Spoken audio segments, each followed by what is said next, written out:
see what I'm saying? Oh, I do. Morning. So, we can talk about it. Tuesday, July 15th, 2025, regular Board of County Commissioners meeting will now be called to order. We'll begin with a moment of silent reflection for the first responders and members of the armed forces. It will be followed by an invocation by Vice Chairman Darrell Law, and I'll be honored to lead us in the pledge. Please rise and remove your cover.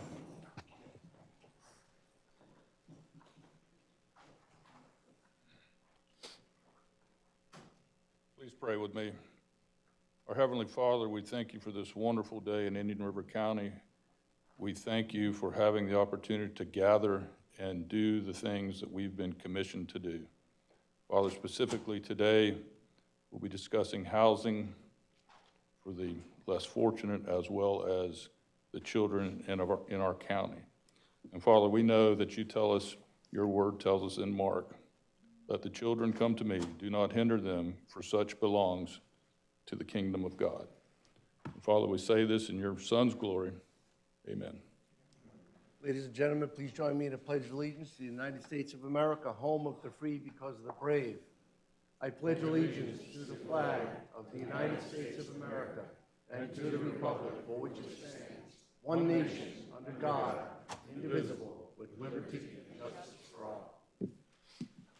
Thank you all.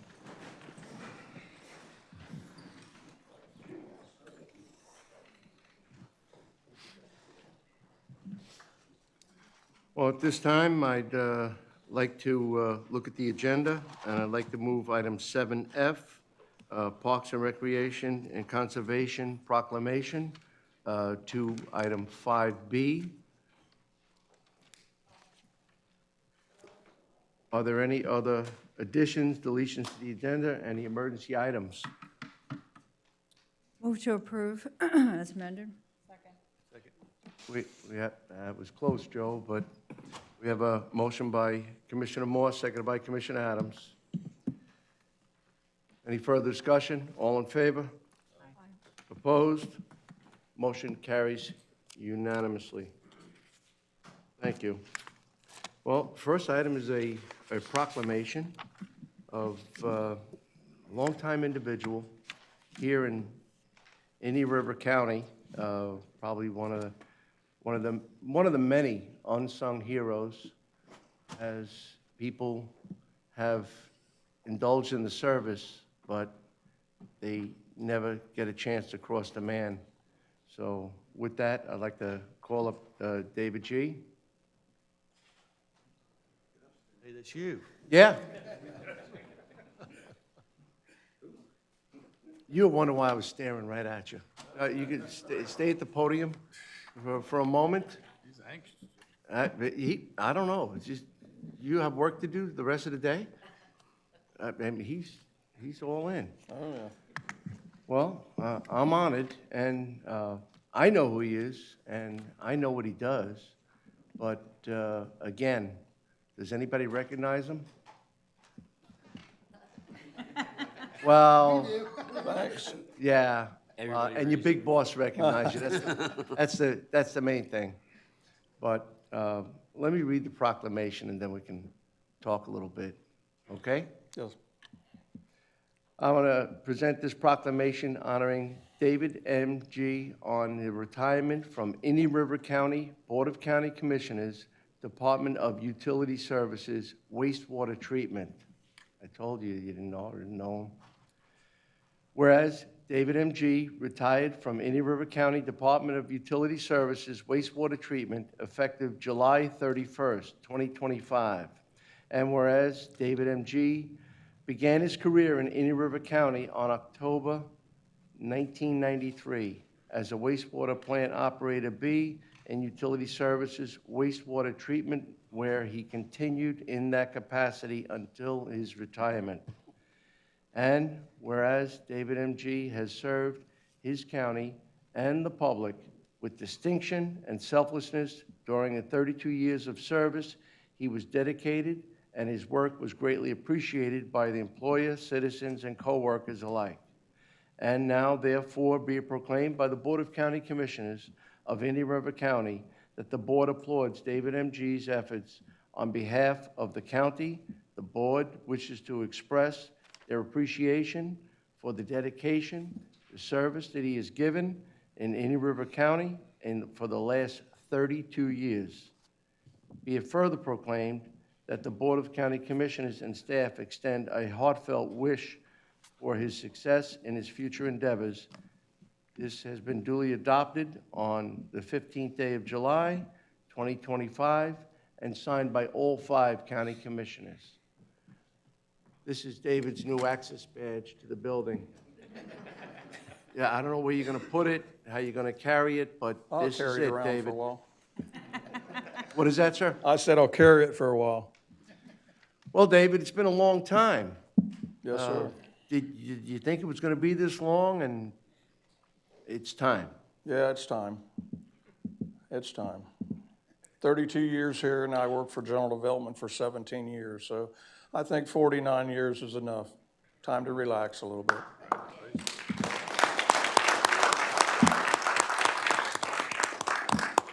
Now, you started working when you were 12, No, just about, 17. so you find it's time. What are we going to be doing? I got a hunting lease up in North Florida, and I do a lot of fishing, and my wife and I is going to do some traveling. Very good, very good. And What's that's the it. one thing you're going to miss about this place? Probably everything. It's been a long time. Everybody's like a family to me.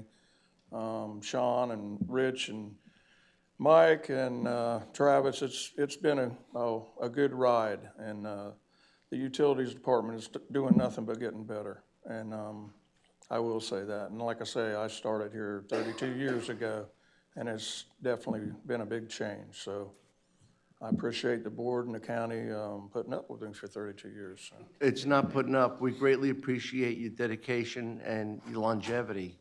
It's very rare that an individual gets into one particular assignment, one groove, and keeps playing that record. And you've done it well. As I said earlier, not too many people know who you are on the inside. Right. They may know you outside, but they don't know, but they appreciate every day when they operate their facilities in their home. Right. So thank you for all you've done and the impact you've had on Indian River County and all the citizens. Thank you. Mr. Chairman, you're going to be shocked by this, I'm sure, but I've known David a long time. No. Kevin and a few other of these guys in utilities. Luckily, David's older than me. But, Not much. Ah. Yeah. About the Little League baseball days. Yeah, we go back to those long days, day. that far. Long We go time. back to we're 10 or 12 years old. Yeah. And he's the same guy then, straightforward, honest as the day is long, hard worker, just a good guy. Same guy you see there was the same guy when we were kids. And he's never been afraid to work, never been afraid to have a good time, and never been afraid to just be one heck of a good guy. So David, congratulations. All my best to you, and enjoy your hunting lease. Thank you. I'm sure you will. 32 years. Thank you. Congratulations.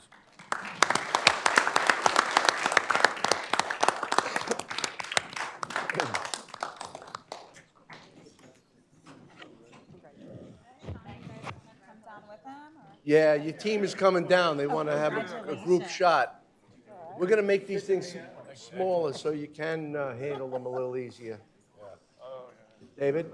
The whole crew. David? You're supposed to stand in the middle and hold it. Scoot in, guys. Oh, that's it.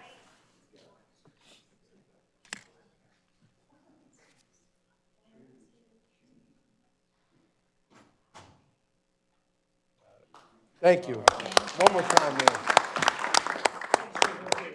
Absolutely. You could say two things if you wish.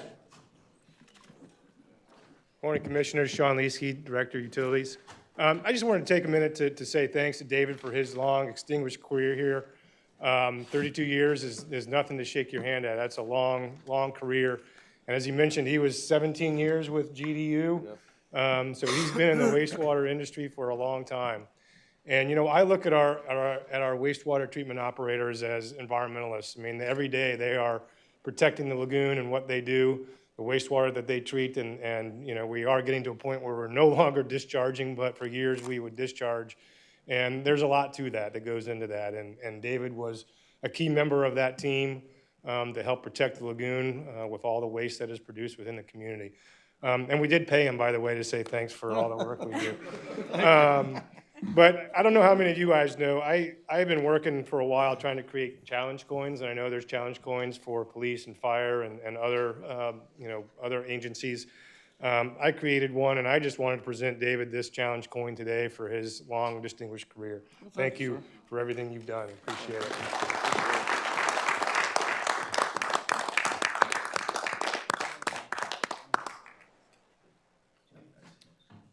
Hey, Rich Mackis, Assistant Director, Utilities. David, it's been a pleasure working next to you for the years. Thank you. Never felt like there was anything you wouldn't do or couldn't do. Been through some times, and I really enjoyed working with you. Appreciate it. All right, thank you. Thank you. Congratulations.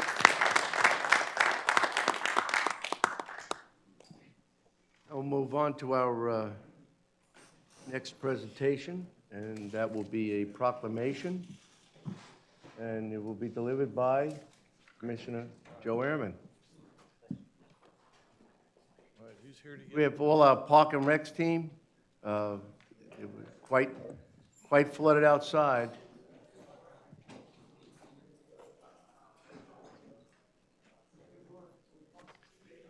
They're not used to this environment. They're usually out in about 95-degree weather, making this place look absolutely spectacular.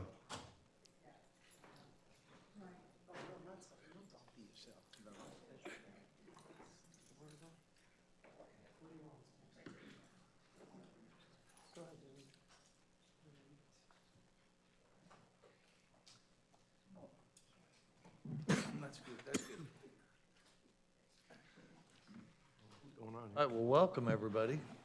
And, yeah, this came up, it's a great thing you moved it. Mr. Chairman, thank you for doing that. I think this is well worth the honor. It's probably not enough of an honor for all the hard work that y'all do and everything that you do to make our parks and recreation and conservation lands what they are today. So with that, I'm going to read the proclamation.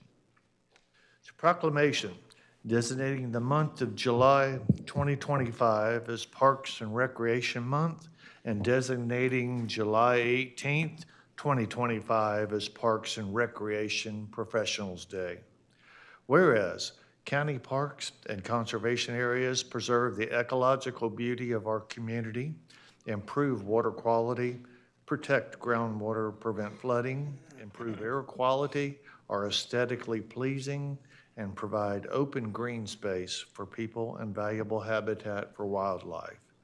And whereas Indian River County is fortunate to have many beautiful parks, playgrounds, ball fields, golf courses, disc golf courses, swimming facilities, nature trails, beaches, fairgrounds, campgrounds, intergenerational recreation facilities, a shooting range, and open spaces, which make our community a more attractive and desirable place to live, work, and play, as well as contribute to our ongoing economic vitality through enhancing property values, increased tourism, the attraction of visitors, and recreational events. And whereas services that parks and recreation professionals provide are vital for our communities, from protecting open space and natural resources to providing wellness and mental health benefits for all people. Parks and Recreation Month encourages everyone to reflect on the exponential value parks and recreation professionals bring to communities. And whereas the United States House of Representatives has designated July as Parks and Recreation Month, and whereas the Board of County Commissioners values the essential services that parks and recreation professionals and volunteers perform to provide recreational activities that build healthy, active communities that aid in the prevention of chronic diseases and also improve the mental health and emotional health of all citizens. And now, therefore, be it proclaimed by the Board of County Commissioners of Indian River County, Florida, that the board designates July as Parks and Recreation Month, where you belong, and July 18th, 2025, as Parks and Recreation Professionals Day, and encourages all citizens to celebrate by participating in the diverse activities offered through the many facilities and places provided by Indian River County. Adopted this 15th day of July, 2025, and signed by all 5 county commissioners. And just like I said with Kevin, David, and the rest of the crew with utilities, this probably isn't enough to honor you all with what you do. We definitely appreciate everything you do each and every day. So thank you. You know, we have, thank you, Commissioner Chairman. We have a beautiful environment. The quality of life in Indian River County is earmarked by many of our facilities, our parks. And I guess just about every meeting, I look at the activities that we're doing, and it's this group that makes it happen. This group that makes us be on the map, to have the wonderful facilities that we have, and you oftentimes do the work that many don't want to do. But you do it because you have professional pride, and we do appreciate it when I see you all working. And, you know, it's not a matter of, well, we got to get this done.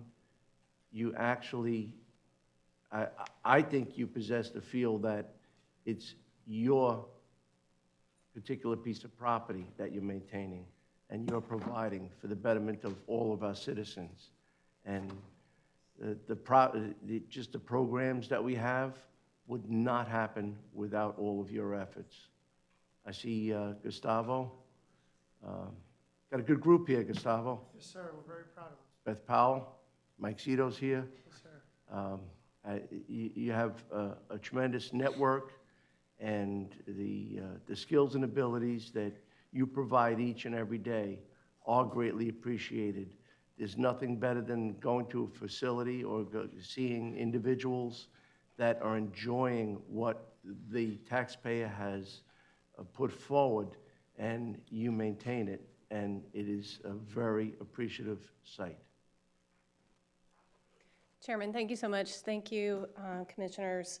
We really appreciate you taking the time to acknowledge our Parks, Recreation, and Conservation employees, 170 strong right now.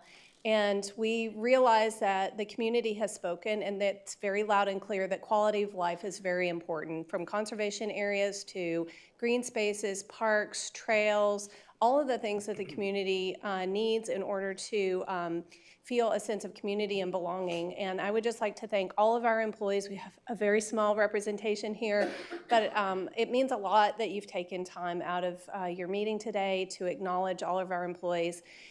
Just some quick stats. Our employees work from about 4:30 in the morning until midnight, 365 days a year. They guard beaches, they guard pools, they provide recreational opportunities during holidays and weekends when many people are off of work. And that's really what brings the quality of life.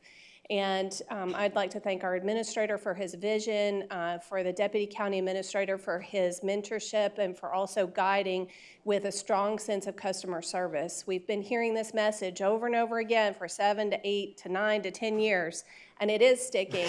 And I feel like no matter what our Parks and Recreation professionals are doing, they're doing it in this professional environment, whether it's weed eating or they're welcoming guests at the IG Center or they're guarding a beach or a pool. They're all doing it with this service excellence that John has emphasized, and he set out as a standard for us to meet. And I'm so proud of each and every one of you. It is a pleasure to serve you every day. Thank you.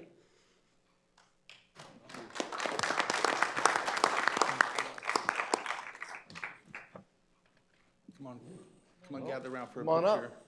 Oh, yeah. No, it's okay. Come on, Mr. gather Zito. around, Mr. Chairman, while they're getting together. I want to thank you for pulling this item. You know, it was our intention to remain understated this year, to accept our level of service as our jobs and let it speak for itself. But you pulled it, and I want to just thank you because I see, is this Michaela?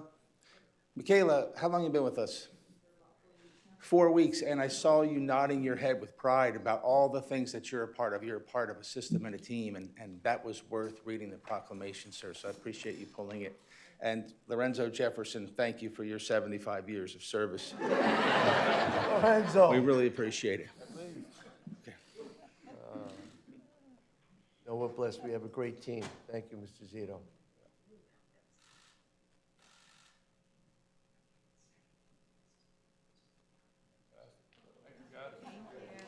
Thank you. I appreciate you. Bravo. I know you do.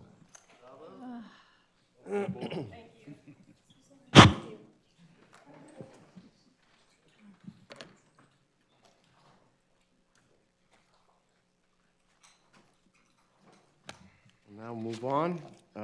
We have some informational items, and wanted to bring attention to another accolade of 2025, the Annual Achievement of Excellence in Procurement, the AEP Award, and this is given it recognizes the organizational excellence in public procurement with rigorous evaluation of innovation, professionalism and productivity, leadership, and e-procurement practices, better known as how we get things done, or how we get our goods into the county.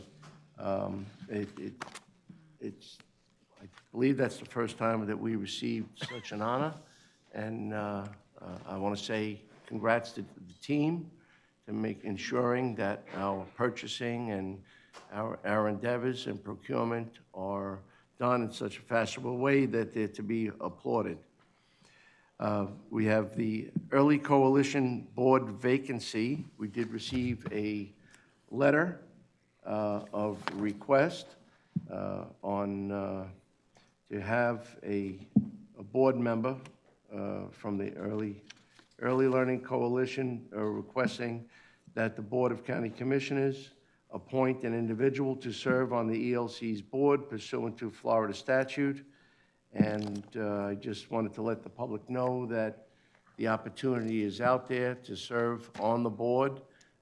There are applications on the website, and we look forward to seeing a robust response so we can have a full committee serving. Anything further on any informational items?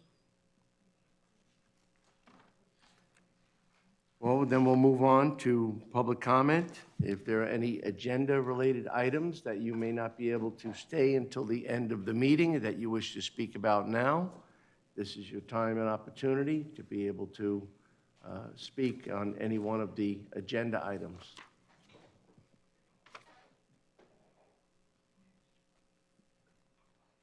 Having given ample opportunity and seeing none, we'll move on. Next is the consent agenda. Commissioners, 9E, Echo. 9E Echo. Thank you, Commissioner Morse.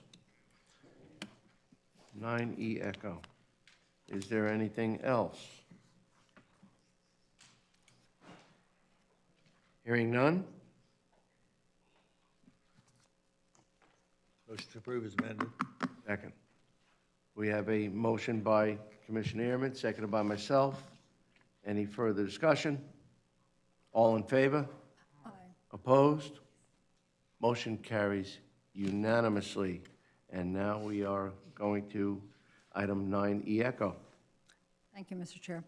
This is award of a bid for Indian River Boulevard bicycle and pedestrian improvements. In keeping with my previous voting record on this matter, I do not support it, and that, for the record, has to do with a 6-foot bicycle lane, and hopefully it will be 7 foot, if not here, everywhere else in the future, since that has become the standard.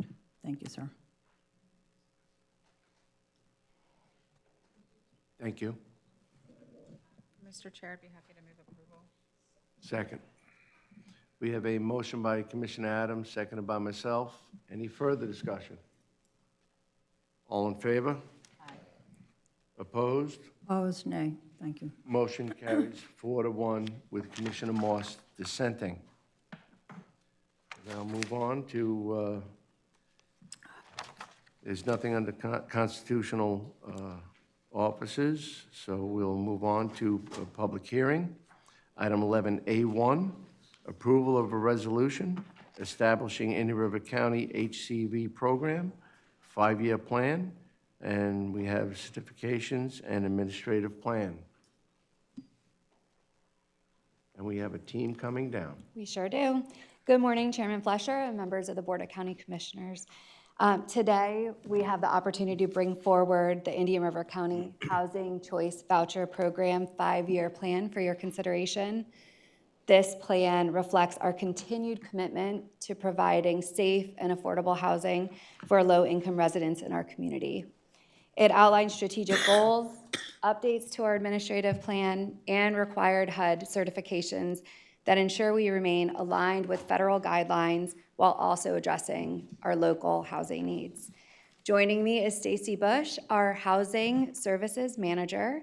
She brings a wealth of experience in program operations and compliance, and she has her team with you to give just a brief overview and answer any questions you may have. We're really happy to bring this item today. Good morning, Chair and Commissioners. My name is Stacy Bush, and I serve as the Program Manager for the Housing Services Division. I oversee the Housing Choice Voucher Program, the Veterans Affairs Supportive Housing Program, and the Emergency Housing Voucher Program. I am proud to be joined today by members of our Housing Services team, including our Housing Inspector, Gil Plord, our Housing Specialist, Anna Ramos, Jaima Cardenas, and Silvia Martinez. Together, we provide housing assistance to 439 households within Indian River County. This includes 351 Housing Choice vouchers, 59 Veteran Affairs Supportive Housing vouchers, representing a 6.7% increase in veterans served over the past year, and 29 emergency housing vouchers.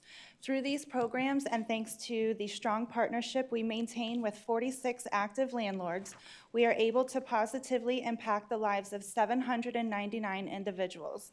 This includes 291 children, 231 seniors, over 65 veterans, and more than 243 individuals living with disabilities. This year, we have seen an overall 8.6% increase in housing subsidies provided to our voucher participants, allowing us to better meet the growing needs of our community and provide vital support to more families. I want to take a moment to acknowledge the outstanding work of our housing services team. In addition to managing the technical and regulatory aspects of these programs, they provide compassionate, responsive service to families navigating complex and often challenging life circumstances. Our team is deeply committed to customer satisfaction, and we work hard to ensure every participant feels heard, respected, and supported. We also take great pride in promoting self-sufficiency. Through strong case management, education, and goal planning, we've seen participants move beyond subsidy and into independence, whether that be through increased income, home ownership, or graduation from the program. These success stories are at the heart of what we do. We are here today to request approval of our Housing Choice Voucher Program's 5-year PHA plan and administrative plan, as required by HUD. The 5-year PHA plan outlines our goals and priorities for the next 5 years. The administrative plan, which serves as the policies and procedures manual for the housing programs, was made available for the required 45-day public review period. We did not receive any public comments during that time. As part of our submission to HUD, we are also requesting approval of the required HUD forms. Form HUD 50077SL, which is the certification by state or local official of PHA plans consistency with the consolidated plan, and HUD Form 50077CR, which is a civil rights certification. Staff recommends that the board open the public hearing to receive and consider any public comment, and then vote to approve the resolution, the 5-year PHA plan, and the administrative plan, and authorize the execution of all necessary documents. With your approval, we will submit the plans as required and the required certificates to HUD before the deadline. With that, we thank you for your continued support of our programs and welcome any questions you may have. Thank you. Thank you. I don't think so. They do a good job. Thank you. I think everybody's just so excited at the delivery momentum that you have to ensure that people are in a safe environment. Absolutely. Well, with that, we would like to open this up to the public. Is there any public comment? This is a public hearing. It's your opportunity to participate. There's another microphone.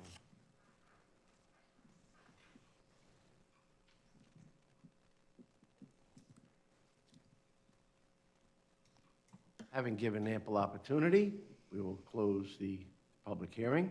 Now,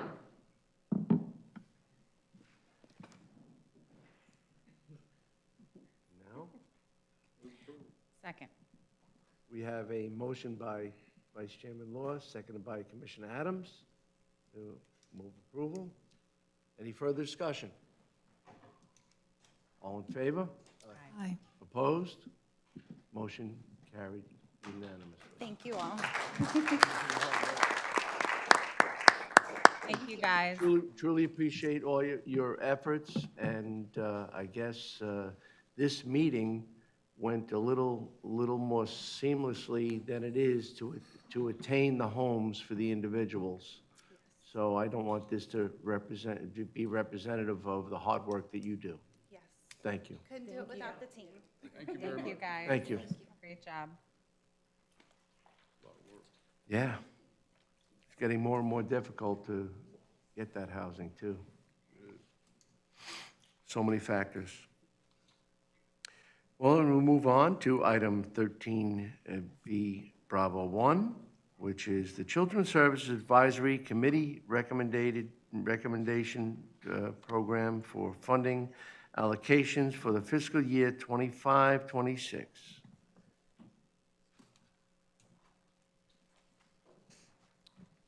All right, well, obviously, I'm a very proud department chair here. I am so proud, again, to be up in front of you. Good morning again to Commissioner Chair and our commissioners and members of the public joining us today. This agenda item is the annual CSAC, which is the Children's Services Advisory Committee funding recommendation. I would just want to say, as noted in our 2023-2024 annual report, CSAC-funded programs delivered over 20,000 touch points with children and families, supporting early learning, mental health, workforce readiness, and prevention. And 88% of those programs either met or exceeded their outcomes, reflecting a really strong return on investment. This funding allows parents to stay in the workforce, gives families access to high-quality, research-driven programs that are vetted for results, and provides the ultimate opportunity for parental choice. Families get to select the programs that meet their needs. From a fiscally conservative standpoint, it prevents far more expensive downstream costs by investing in local solutions that are accountable, efficient, and community-based. This truly is home rule in action, allowing Indian River County, not Tallahassee or Washington, D.C., to decide what works best for our families here in Indian River. Joining us are Megan Kendrick, our Human Services Manager, and Robert Catapano, our Human Services Coordinator, to walk us through the recommendation today.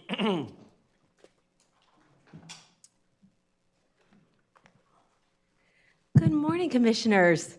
We were number 13, so we came running over as soon as we heard it. Robert's on his way. I just want to thank you all for everything you've done to support us. And, you know, I get so nervous coming up here, but I see all your faces, and it gives me a little ease, so thank you for that.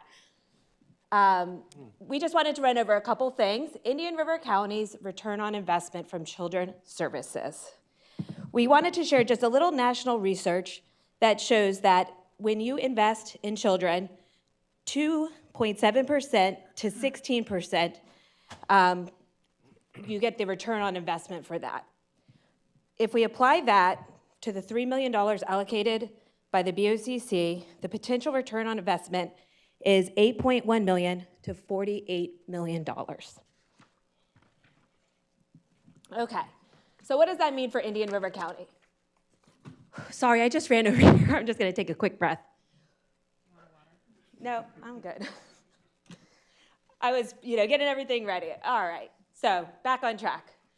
Mid-year impact, we just wanted to share quickly. We shared the annual report with you during a previous BOCC meeting, but we just got our mid-year numbers back, and we've had 13,200 touch points. About 74% of our programs have already met their expectations and their goals or are on track, while 20 remain in progress, showing steady momentum. Our kindergarten numbers, or just a little more of this, over 5,000 young learners will be more prepared to kindergarten thanks to this work. 236 students have engaged in college and career readiness programs.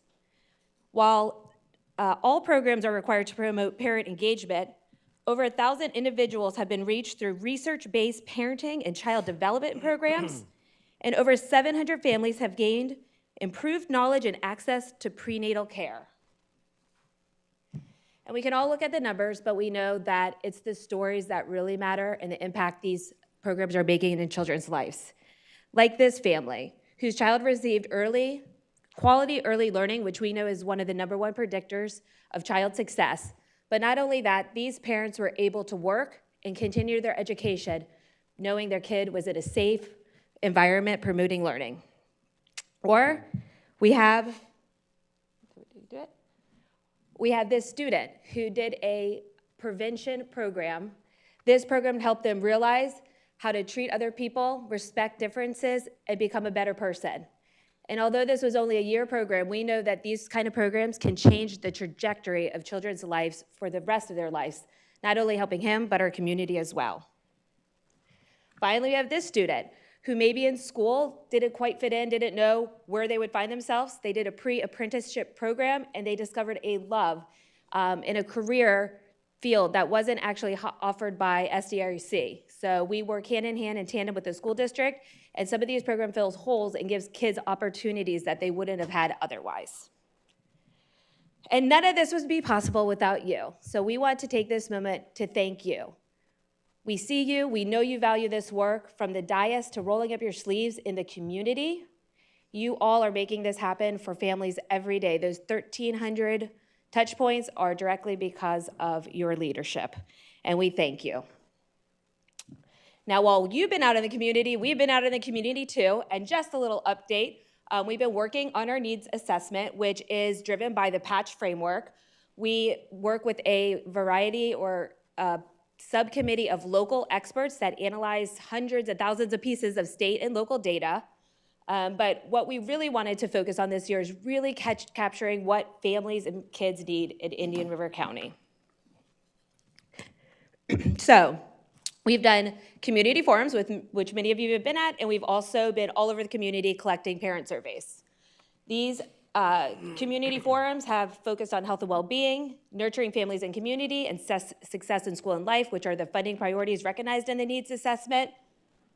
And we've been to all places in Indian River County, from Vero Beach to Fellsmere to Gifford to Oslo to Wabasso to Sebastian. We have been out collecting surveys. We've actually collected over 425 parent feedback surveys, which makes it statistically relevant in comparison to our population size. And what do these parents want? They want more help for mental health and behavior. They want more programs for mentorship in teens. They want more academic support for their kids, wraparound services to help their kids succeed in school. They want more college and career readiness and real-world preparation. They want more early and affordable childcare. And, you know, this was the things that they need, but there was also Cindy said I had to cut the PowerPoint down, but there was so many slides of them thanking for the programs we have. And there were so many stories shared. I just did a couple quotes, but hundreds of quotes saying, thank you for allowing my child to have access to X, Y, and Z. So they want to say thank you from a mom, thank you, and I hope we can continue working and building this community together. And now that we're all here, I'm going to turn it over to Robert Catapano, Human Services Coordinator, to talk about the increased accountability measures that we put in place. While we know the stories are great and the numbers look good, we also know that this is taxpayer dollars, and we want to ensure that we staff are doing everything in our power to make sure there's strong accountability and also strong support with that. Good morning, Commissioners. Thank you so much for your time. I'm going to quickly dive into the increased accountability measures that we've done over the last 2 fiscal years. First, I want to start with our impact-driven RFP process. This, of course, aligns with the updated needs assessment and funding priorities that Megan just covered. And then I really want to highlight our new scoring rubric, which focuses on programs' accountability, sustainability, and results. I also want to touch on the fiscal accountability and governance measures that we've taken on. We have fiscal stability built into our grant application. We have an entire section covering fiscal responsibility and stability, covering a number of topics. We also have an area where programs have to explain their other funding sources and provide realistic cost estimates, giving us a full picture of the program. We also have our site visits and program monitoring. This is where we physically go to the location and see how are they delivering to the outcomes as outlined in the grant. We also they also provide us documentation and data that backs their claims. Some of you have attended some of these site visits, so thank you very much. I also want to tackle the audits. So per county policy, any agency receiving over $100,000 is required to submit an independent audit. For the fiscal year 25-26, that captures only 5 agencies. In addition to this policy, CSAC has added additional safeguards. 21 out of the remaining 25 agencies have recommended, or that were recommended for this fiscal year, 25-26, have voluntarily submitted an independent audit. In addition to that, we have worked very closely with the Clerk of Court going back to fiscal year 23-24. We've engaged with them every year since, and we've put a game plan together for fiscal year 25-26, being very proactive with these independent audits. Thank you very much to the Clerk of Court for this continued partnership. As a result of these increased accountability measures, we have had the deobligation of funds. In the last 2 fiscal years, that amount has been almost $120,000. So we have had a deobligation of funds because of these increased accountability measures. And with that, I'm going to turn it back over to Megan.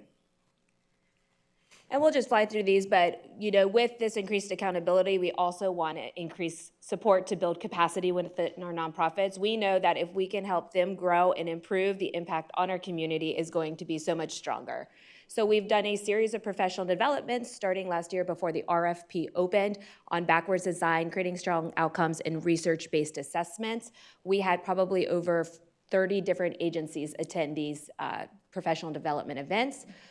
We've learned from the grant subcommittee that the next trajectory they want us to go on is increasing governance and capacity within those organizations. So we just did Building a Board 101. We had 30 people show up, great reviews, and we really know that if we can increase the strength of the governance inside those organizations, there'll be higher transparency and accountability across the board.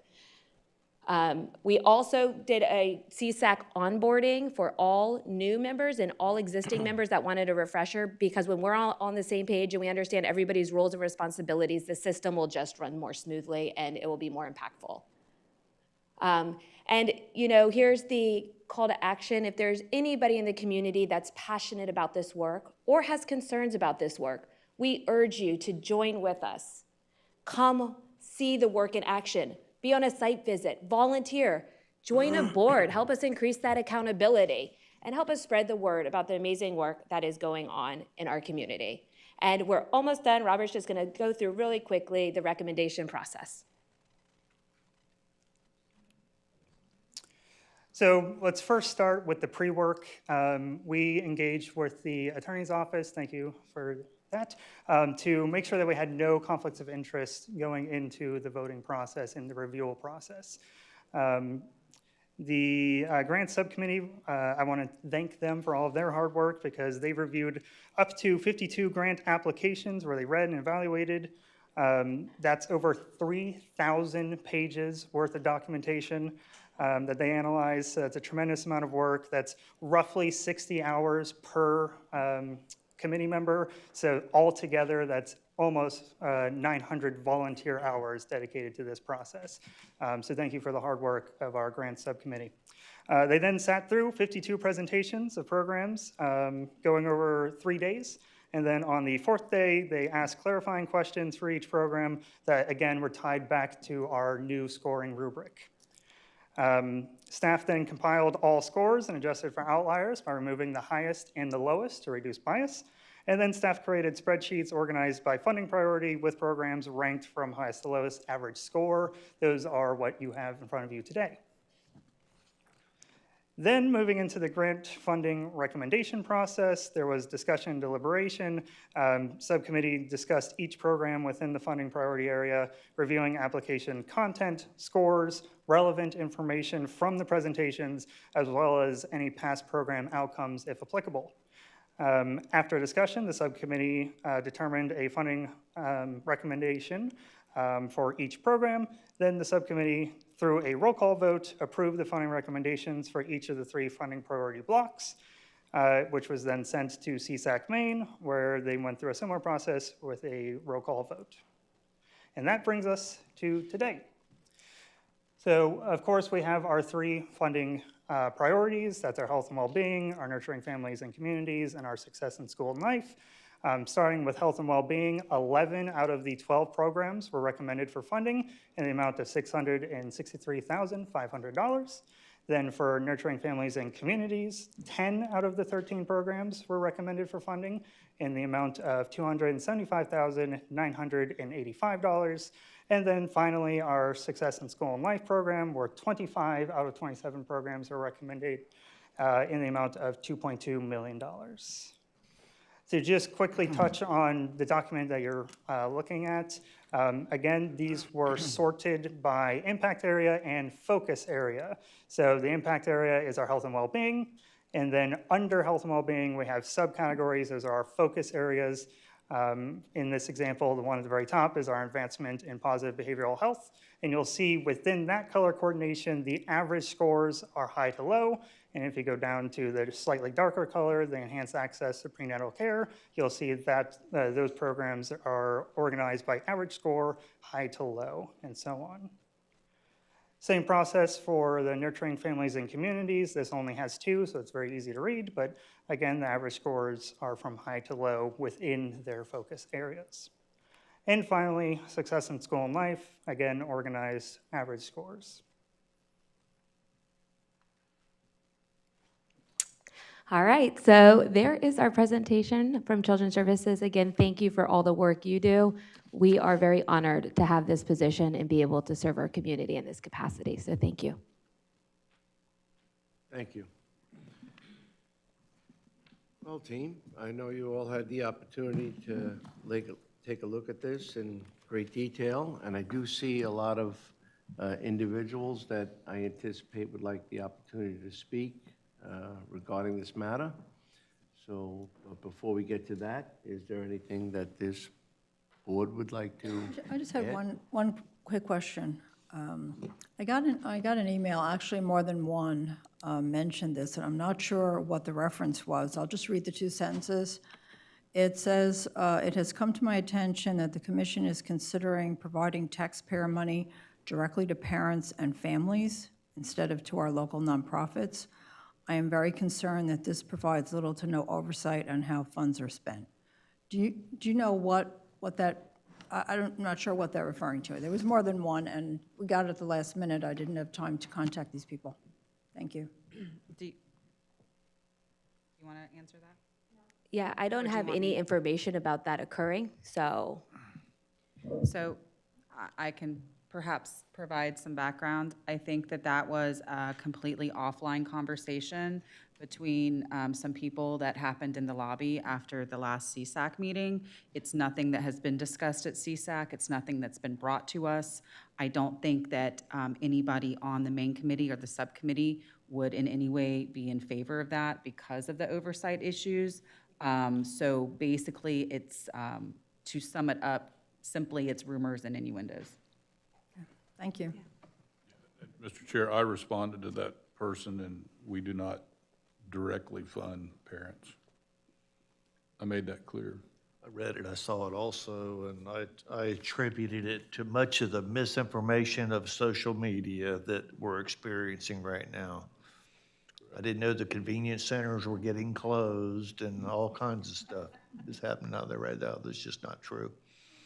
I'm sure by the time we get out of this meeting, there'll be something else on social media that will surprise us and cause us some concern. But in the end, there is a lot going on that, again, you said outside lobby talks, and we did receive some emails, and I think it's just a matter of a faulty opinion at best. Yes, and that's why we urge everyone to come with us. Come on a site visit, come look at the data. Staff is always available and happy to bring information from the source to anybody that's looking for it. Mr. Chair, if I can just add, Commissioner Ross, did you have other questions? I really want to thank the subcommittee, the sub-grant committee. They did an enormous amount of work in their spare time. I don't know how much spare time they might have left, because ultimately they spent 4 days, 8 o'clock to at least 5 o'clock, if not later, every day, going through all these applications, interviewing or listening to the presentations, asking questions, and then spent that last day diving into and figuring out their recommendations for funding. It's not easy. They had to read all those applications. They had to be there and be available and give their insight and their input. And so I really do appreciate the time that took. I also appreciate the CSAC main committee and the discussions that we had there to ultimately bring this recommendation to the commission. And to staff. I mean, staff does a great job of helping us shepherd through this process. You know, they're there to support us. They're there to provide that administrative arm of CSAC, and they do a fantastic job. But the one thing I would just like to point out to the commissioners is, you know, one of the things that we've heard you guys ask for is for that oversight, for the transparency, and for the accountability. And with what we are doing on CSAC, you know, Commissioner Ehrman was a big part of this with providing the resources to some of our newer groups to help them become a better agency in and of themselves. And with the clerk of the courts providing that oversight in the auditing and the site visits. You know, I know we always open those site visits up to our CSAC main committee and our grant committee. So if somebody has questions or they have concerns about those programs, they can go out and see tangibly in the field what's happening. And I would offer the same to the commissioners. If you guys have questions or about some of these programs, I think we've visited all of them this year, and we'll start All but one. All but one. We got one coming up. There's a summer program that's coming up. But we'll be doing that on an ongoing basis. So if there are programs or agencies that you guys would like to see, please reach out to staff, and we can make sure you have the opportunity to go out and do that. But I know it's been a lot of work, and this has been many years coming, but I think where we are and where we're going is just creating that oversight that should give you guys the comfort level that these dollars are going where they need to go, there are measurable outcomes, and there is accountability. And the agencies and the programs are being held to those standards. I mean, you could ask any one of them, this is not a simple process for them either. I mean, what they have to do and adhere to from the reporting and everything else to avail themselves of these dollars is a huge amount of hurdles to jump through that you don't have to with other funding sources necessarily. So I just want to give you guys the comfort level that the work is being done and the agency, within the agencies and within the county, to make sure that we are being very good stewards of our taxpayer dollars. And I appreciate everybody's work and commitment. Well said. At the beginning of the year, when I chose to appoint you to that committee, you said thank you, and I thought it was genuine. I would like to say thank you. And I would say that you have taken this committee very seriously.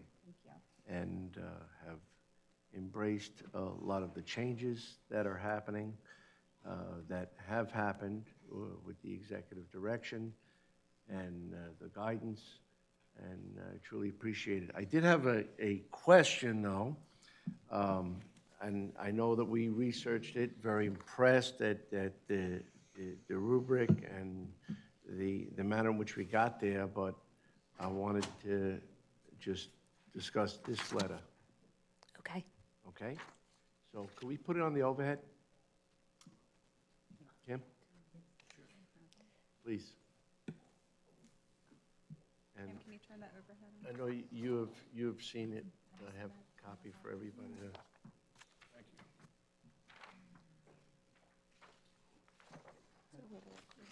I don't know if everybody had the opportunity to see it. Why, do you want me to give it? I know you did, but, Yeah, you want me to give and it to the and the clerk will have one as well.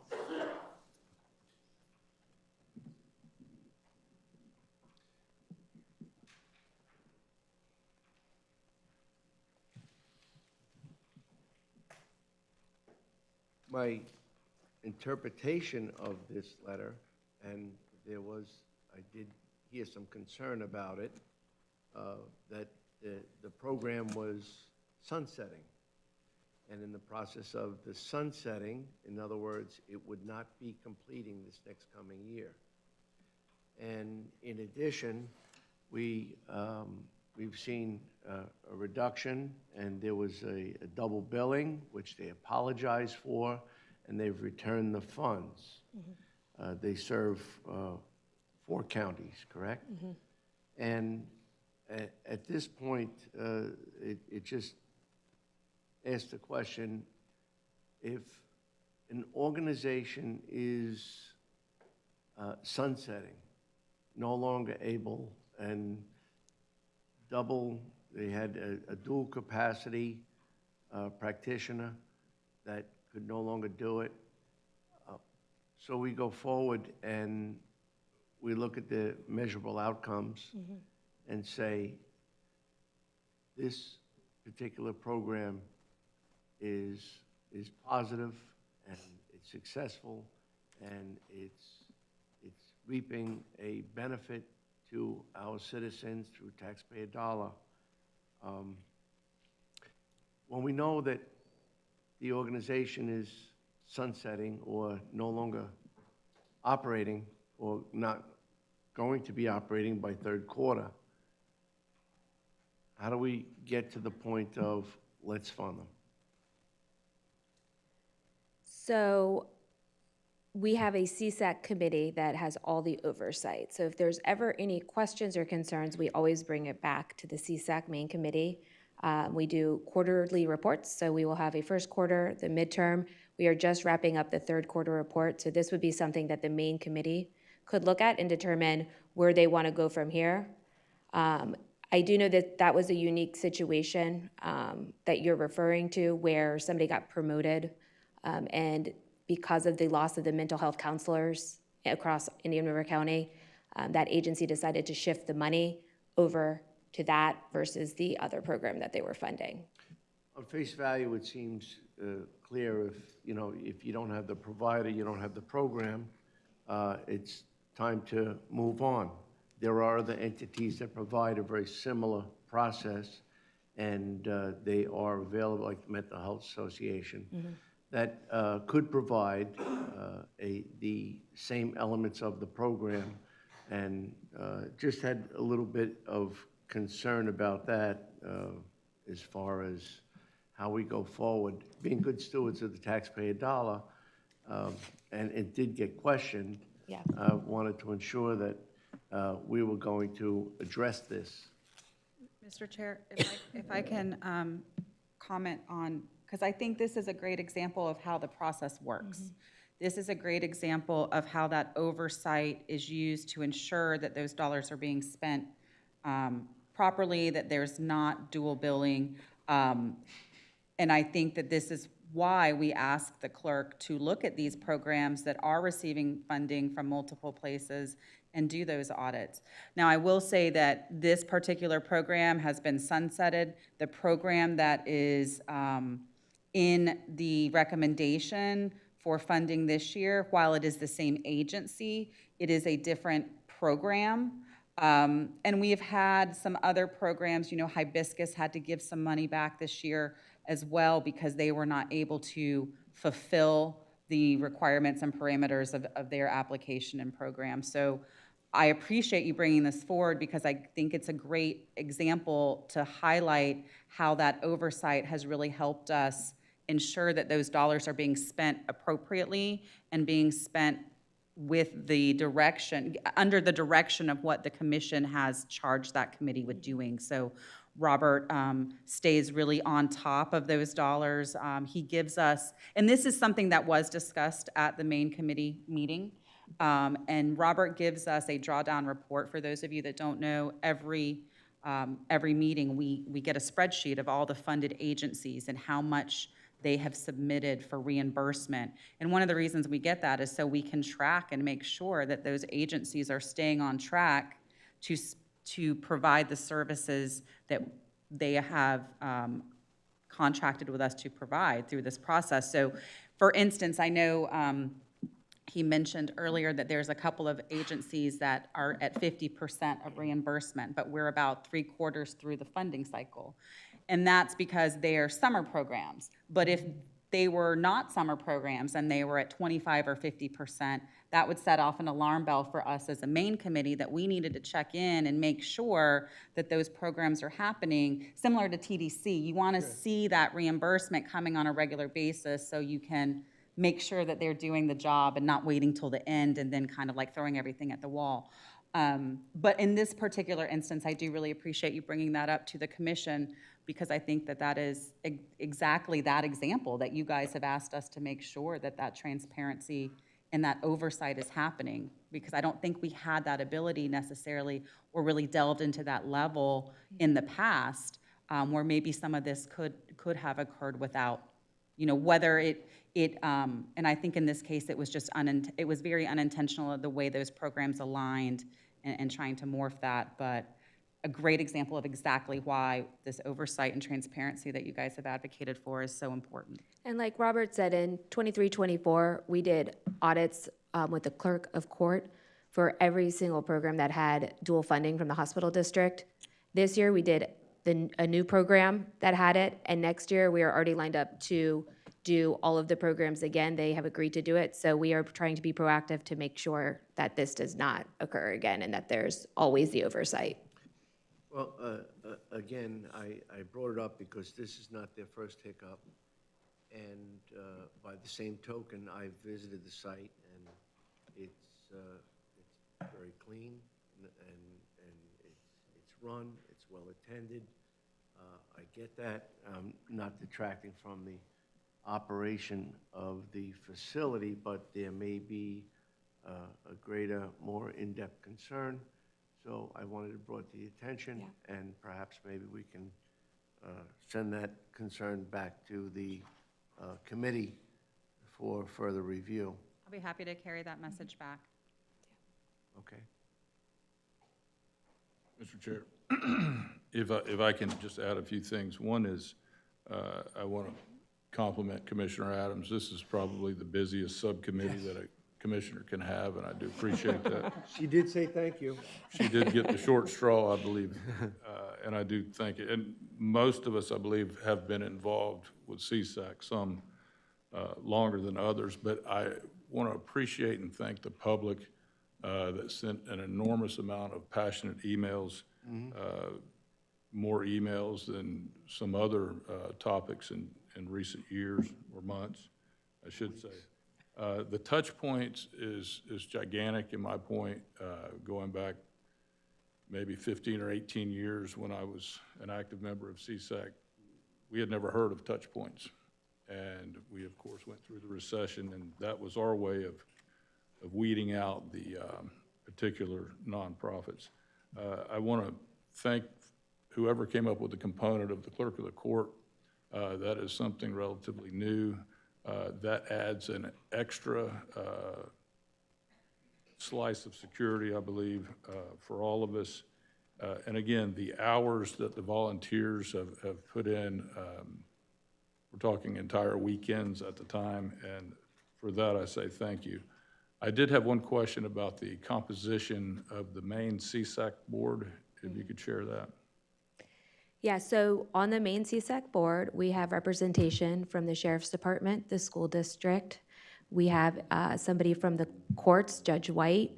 We also have the appointed members from the commissioners and then members at large. And we do have a finance specialist, I don't know if that's the right term, but a person that fills a financial oversight role on the. Right, yes, we do. Fiduciary control. And the hospital district, I'm sorry. Thank you, Mr. Chair. Thank you. Anything else? Y'all said it all. I'm telling you, this is the calls for transparency that we got years ago, where it was going. If we haven't met or exceeded the requirements or the way people look at it, I would be just floored by it, because they have done such an outstanding job with this, and this is just so accountable now and so well run that it's just awesome. Great job. Thank you. I can't say any more. Y'all said it all. It wasn't happening, again, thank you, but it wasn't happening in years past because we didn't have executive directorship. We did not have the oversight. We did not have the team working in it. It was merely applicants with 501c3s that wanted to be funded. And it left an opportunity for a misunderstanding of discretion, action, and it lied upon the policymakers, that would be us, that allowed the opportunity for distribution of funds.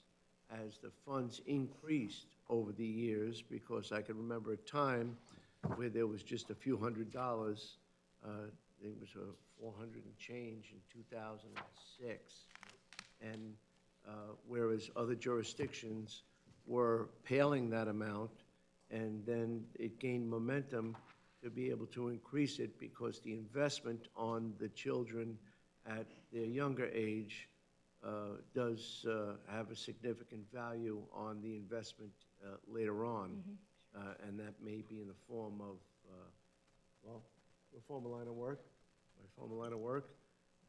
It does give a great education opportunity, and it makes our community a better community by the landscape in which it provides. So with that and the understanding and the growing, again, there are some that truly don't understand the investment of children's services. I get it. They want to eliminate any of this spending and investing in other people's lives. You know, after all, it's all about what we have to do. But it's very important, and I want to thank the team for enveloping a lot of the disciplines and understandings. Again, both of you came from another entity in the county, and we appreciate that. I'll just say it. At a recent conference, I watched these two individuals do a presentation, and they had the attending public in awe because of how they delivered it and the importance of working with the community, working the children, and working with the youthful individuals that need development, and there's a way to turn it, and I think you've accomplished that. Thank you. Well, with that, we'll open up for the public to be able to add anything they wish before we go forward. Thank you. And we did ensure that the clerk has that for the record? Okay.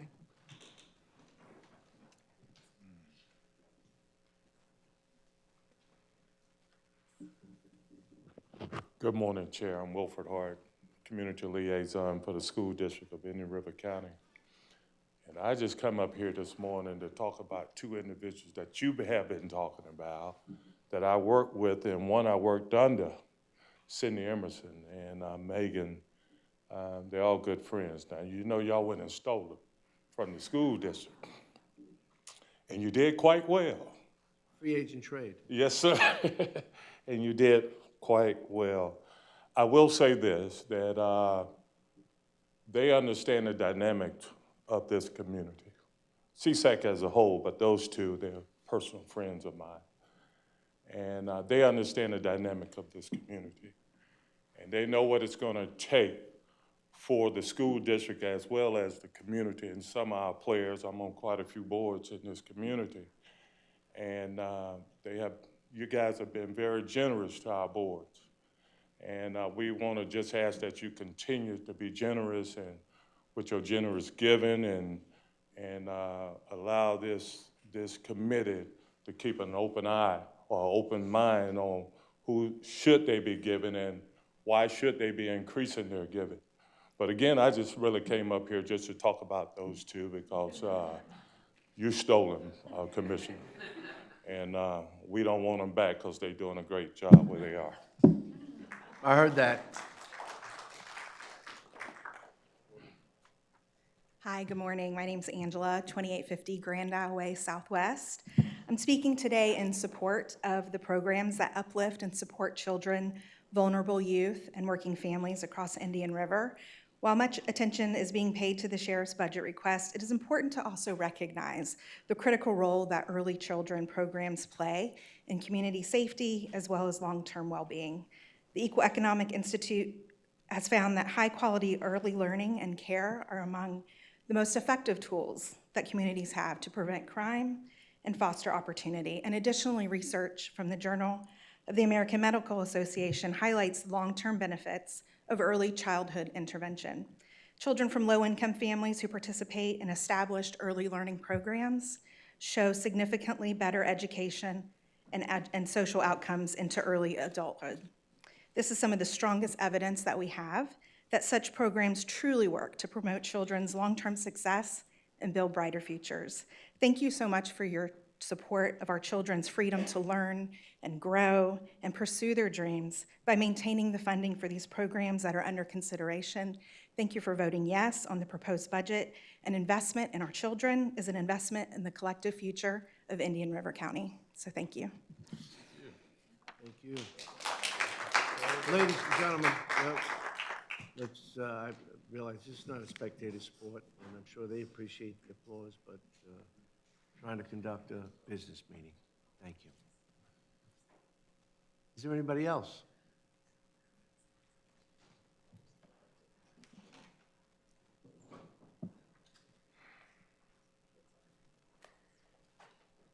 I'm Richard Baker on the board of the Pelican Island Audubon Society, and I'd just like to thank you for the support you've given us for a little bit.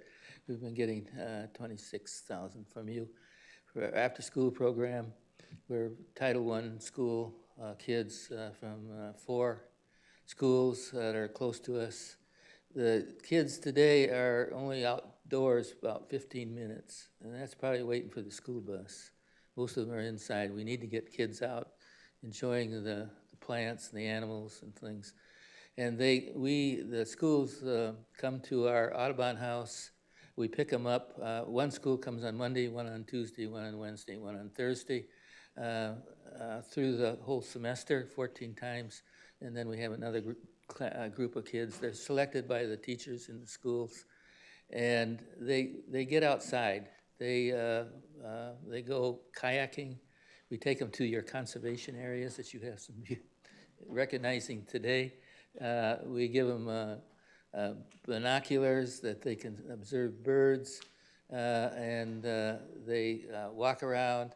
They also, we give them binoculars, we give them Canon cameras so they can take pictures of what they see, and they'll have these pictures for the rest of their lives.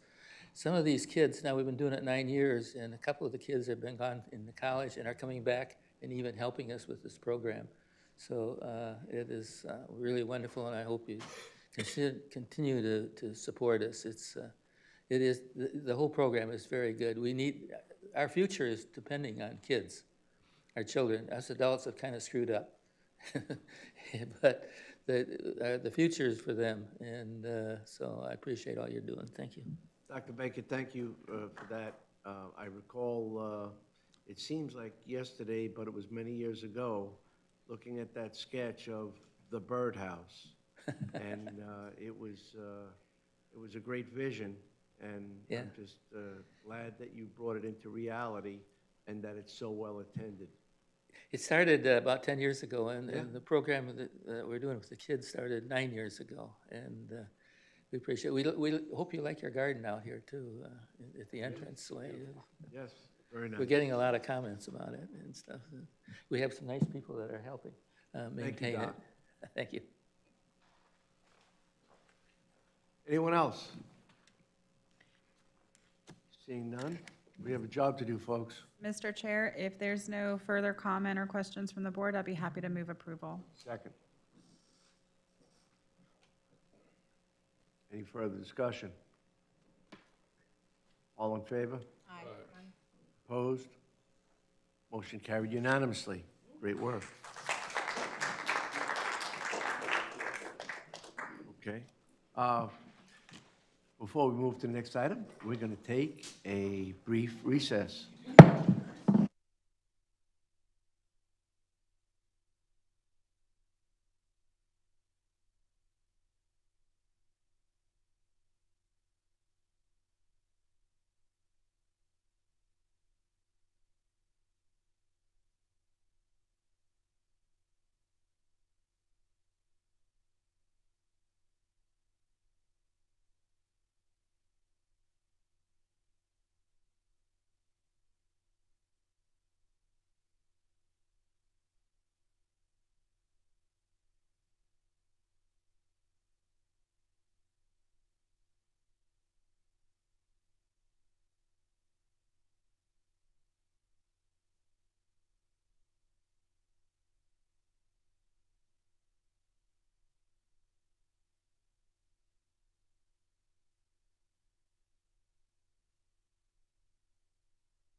The meeting will now be called back to order, and before we read that next item, 13I1,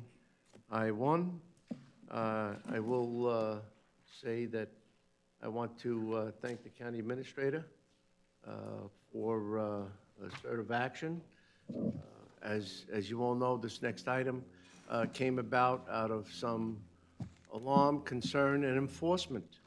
And he is the only authority in the county that can suspend or obey the enforcement endeavors as we go through the task in which we're about to go through. And it gave time for pause and gave staff the opportunity to be able to not be distracted by any issues other than the issue at hand, and that is to ensure that we have a proper ordinance and not an uncomfortable one or antiquated one that was difficult to for any of the operators or the public to be able to be served. So, thank you, John. With that, item 13I1, which is an overview of the regional food truck regulations and policy considerations for Indian River County. Our Community Development Director is here. Good morning, Mr. Chair and fellow commissioners. Chris Balter, Planning and Development Services Director. So today we're going to have a presentation on mobile food vendors, regional trends, and then local options that we can move forward with.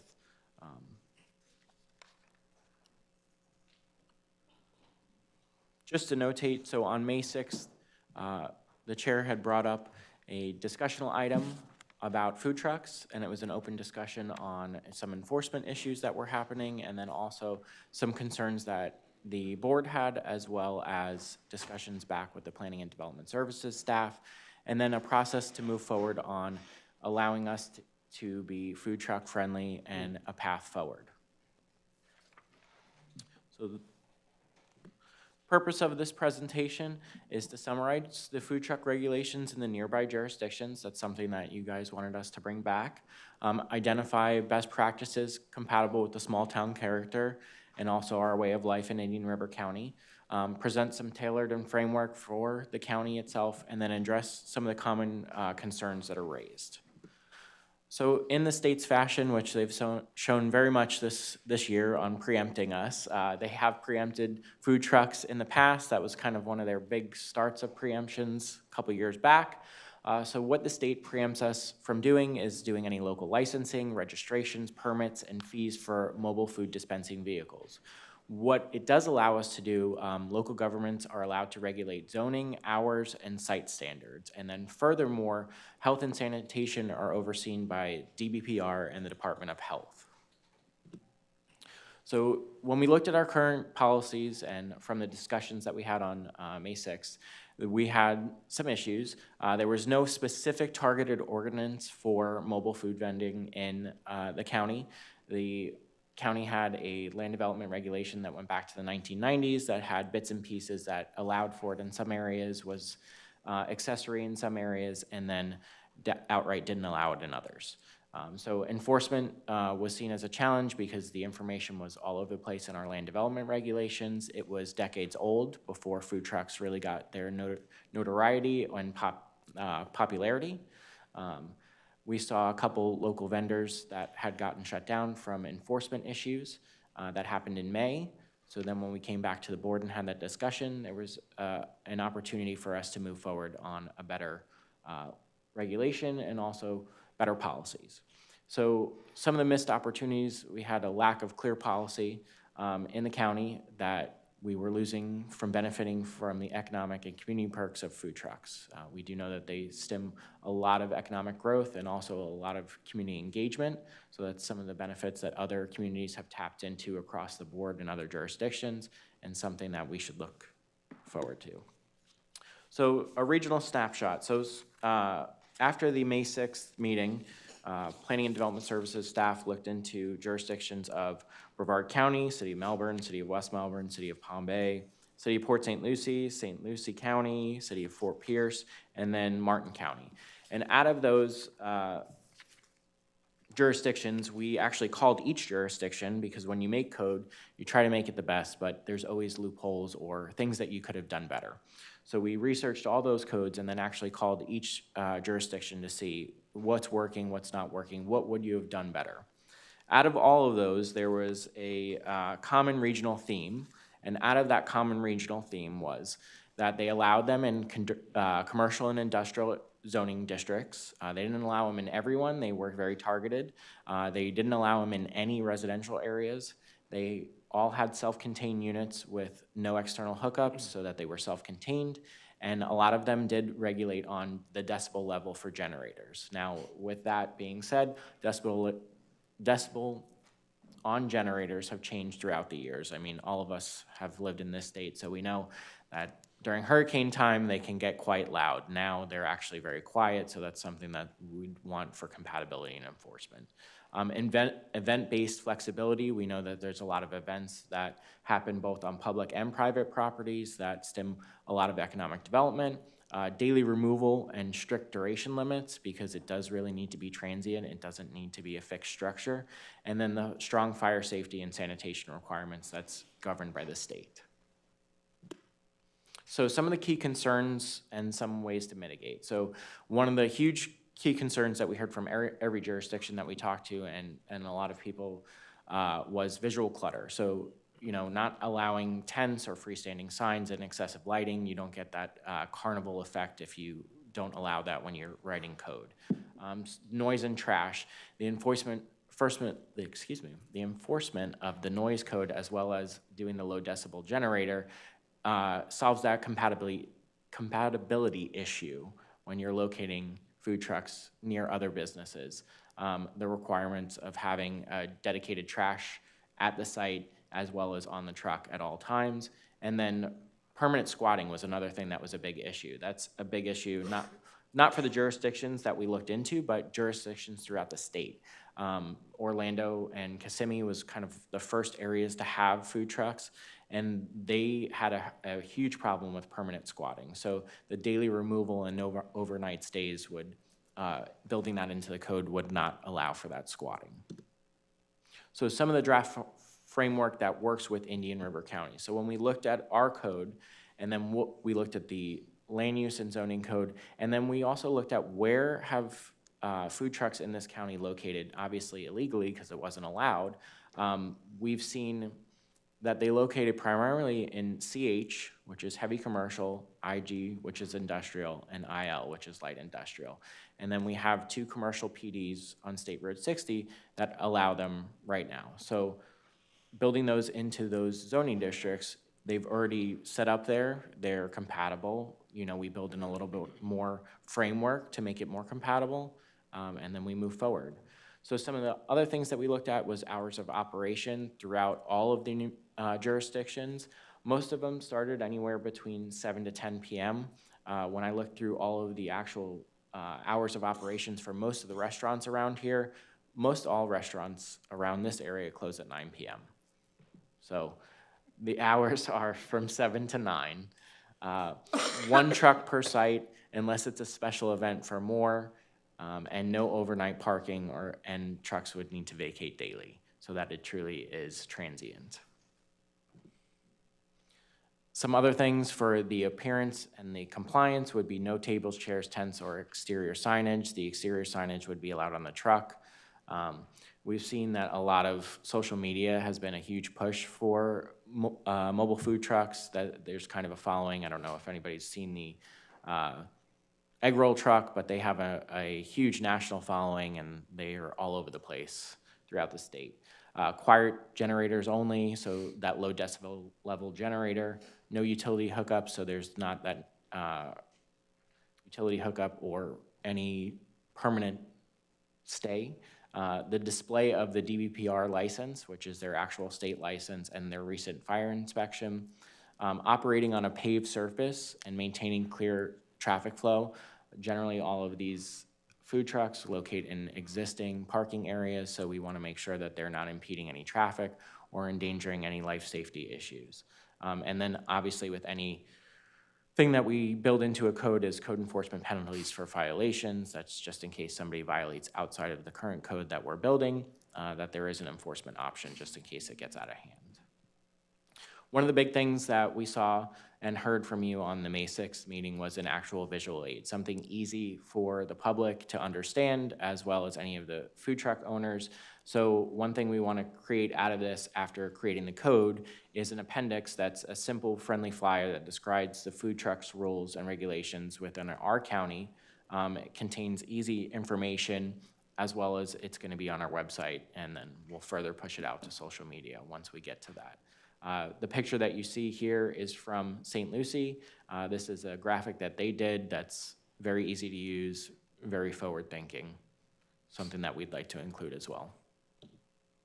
So the next steps, if we get consensus today to move forward with what I've discussed, we'd finalize the ordinance and send it to our Planning and Zoning Board, and then we'd come back to the BCC for the first and second reading, and I'm targeting for the end of Q3.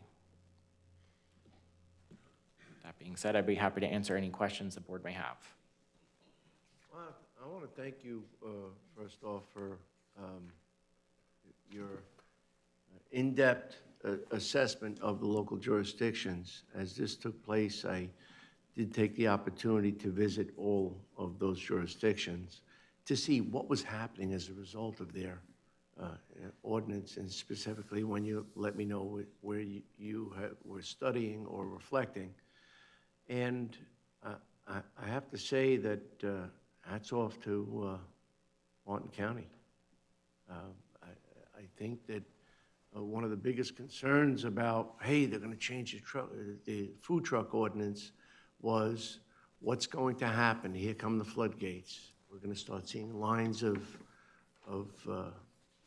vehicles, and it's going to change. It's going to look like those other places.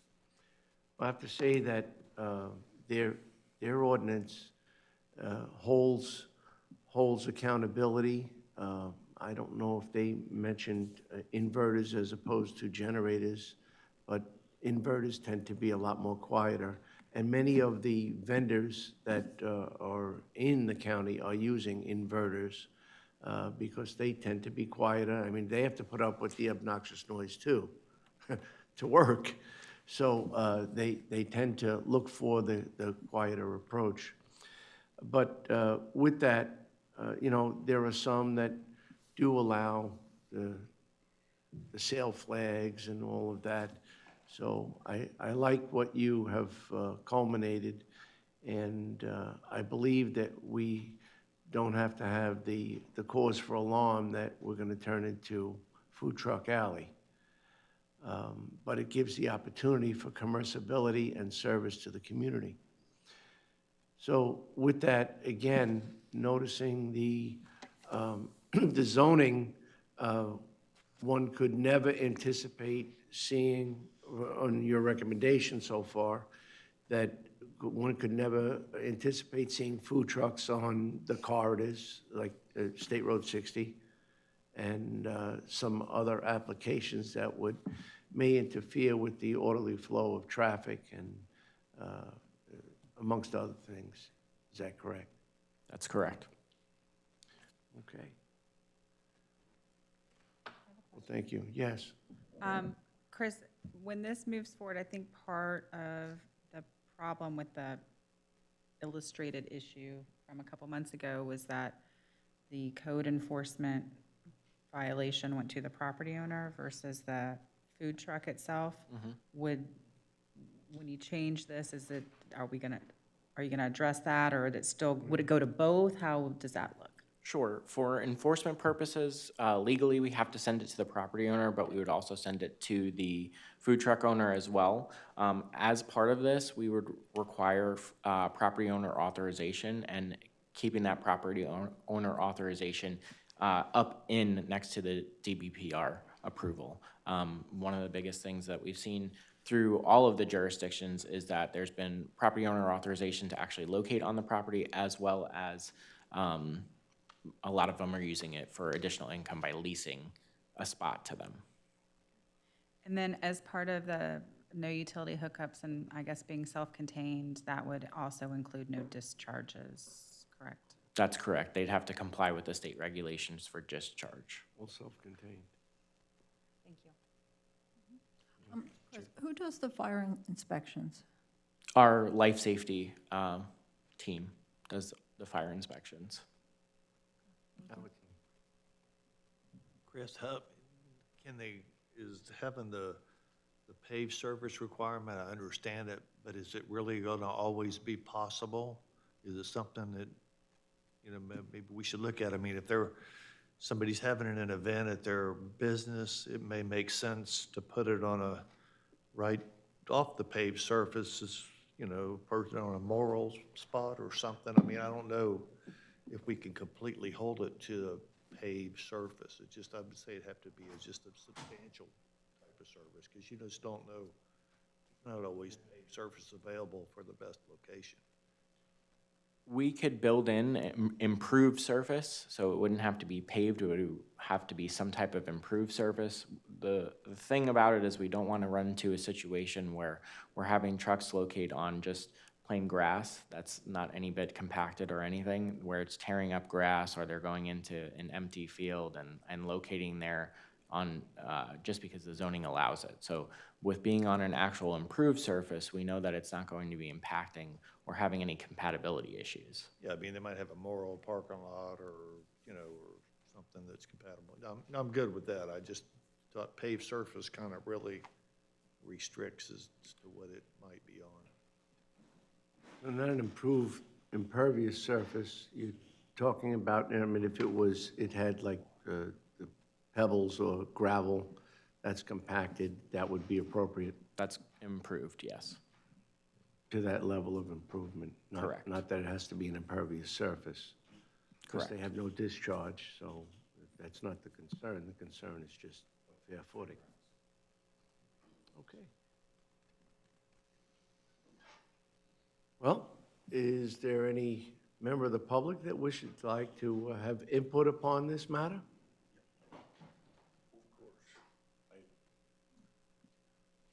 Tom Sullivan, 4187 West 16th Square. I just brought up art in the park, but then it's in the city, but then I was wondering about the county fairgrounds with Commissioner Erman's point. Sometimes those trucks are on grass. I just wouldn't want you to make up a rule that all of a sudden. They're all on grass? No, they're not all. No. Oh, No, most of them at the fairgrounds, they make the midway. yes. For the food trucks, and that is a special event. Right. Oh, okay. Obviously, there's All a right. great collection of them, so I would not, that's not coupled with the food truck ordinance. That Okay, is a good. special event. I just wanted to make sure when I went to art in the park, I could get a burger. Well, I appreciate that. I don't think there's a surface available to put all of those vehicles together. Thank you. What's protocol here? Do I say my name and my address? Is that what I'm observing? Yes. Yeah, you could do that. All right, my name's Mark. I live 1109 4th Lane in District 4. Yeah.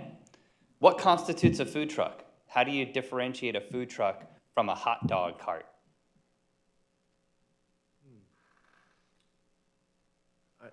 Again, a food truck is a self-contained apparatus that's been inspected by the health department that has close scrutiny for health and hygiene and the proper code acceptance for food distribution with a food handler's license. There may be commissary on it. In other words, there may be food preparation on it, or there may be complete food preparation, or there may be partial food preparation, but it is one that is self-contained. So a hot dog cart with a boiler would be considered a food truck? There's a statutory definition for food trucks Awesome. So it actually will define and delineate the difference. for Florida statute. Perfect. Thank you. Mr. Chair, it's Florida Statute 509.102. 509 what? .102. Thank you.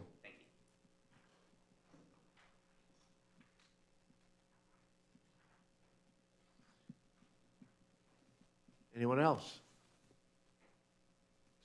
2 microphones.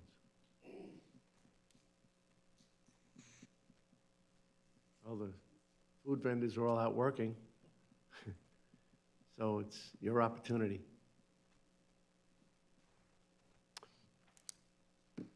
All right, well, staff needs direction to go forward. Mr. Chair, I'd be happy to move approval of codifying what we've gone over today and starting the process of bringing that forward through P and Z and whatever the process is. Thank you. I really appreciate the work. And Counselor, did you have something to add to this?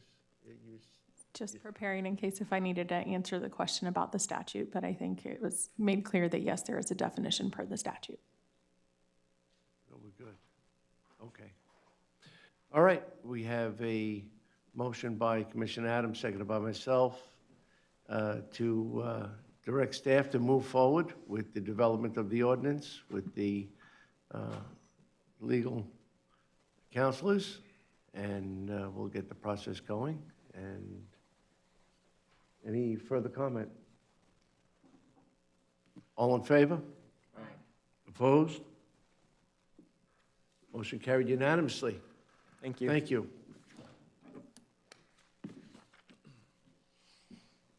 Next item is item 13I2, which is a Planning and Zoning Commission's request for a joint workshop with the Board of County Commissioners to discuss the plan development PD review approval process.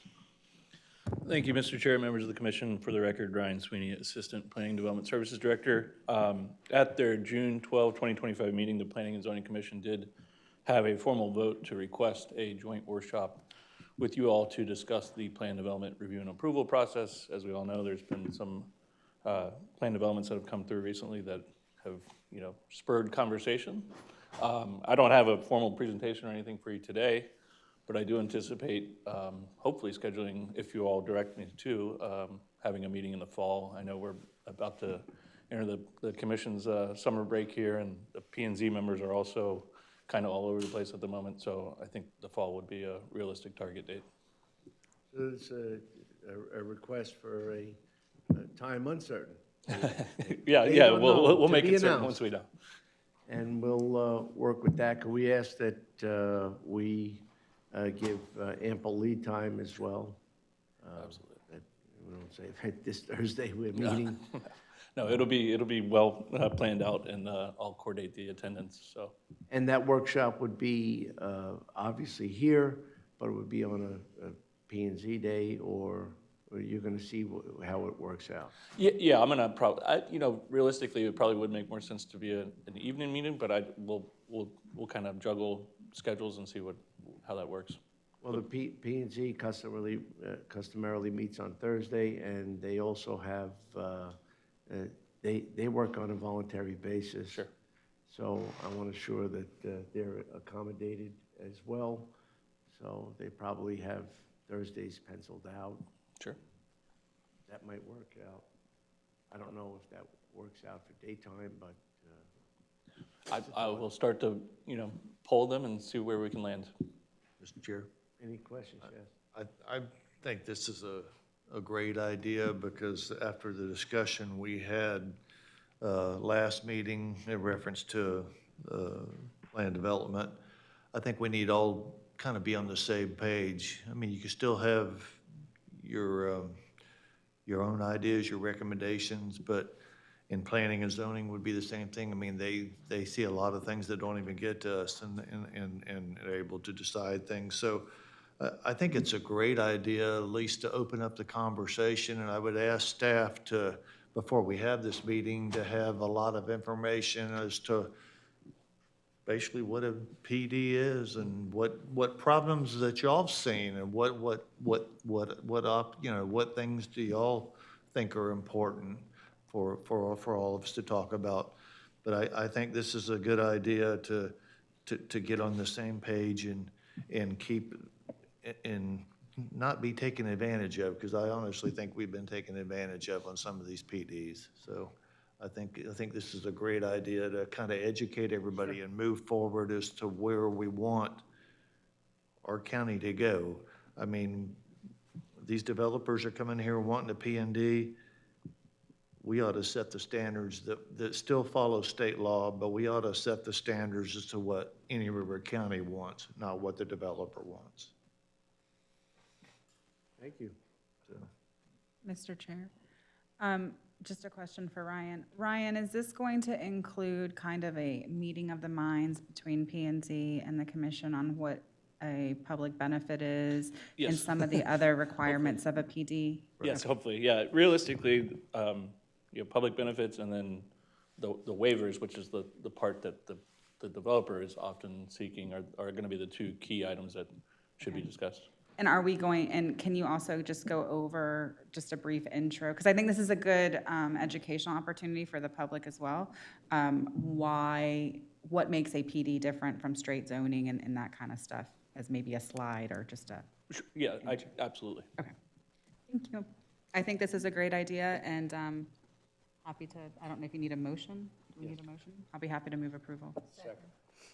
It's a motion by Commissioner Adams, seconded by myself. Any further discussion? All in favor? Aye. Opposed? Motion carries unanimously. Thank you.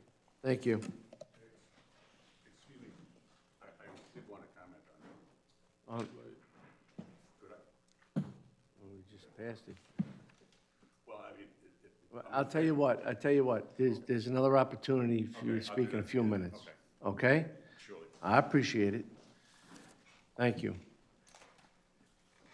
Next is item 14A1, which is a resolution designating planning services as administrative authority overseeing the platting process and designating county administrator as administrative official for approval of plats. Counselor. Good morning, Commissioner. Susan Prado, Deputy County Attorney on behalf of the County Attorney's Office. This is being brought to you due to some of the changes that have taken place as of July 1 with the legislature. There was an amendment to the Florida statutes, Chapter 177, that deals with platting and platting recording, platting approval. One of the big changes that happened was to 177.081, and that particular one, it allows for approval. Normally, the governing body under Chapter 177 is the one that approves plats, as you all have done up until this point. You usually see them under consent or whatever matter they're placed on in front of this board.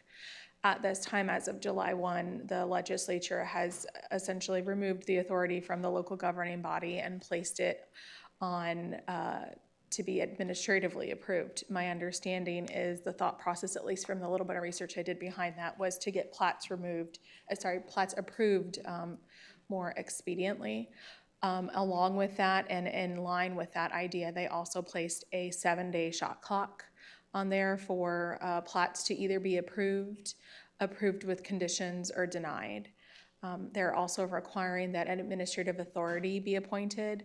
I suggested in here in this proposed resolution that it be the Planning and Services Department, as they already essentially serve as what is the administrative authority.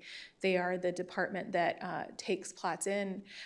They disperse them out to the different entities within the county, whether it be Public Works, Utilities, my department, environmental planning.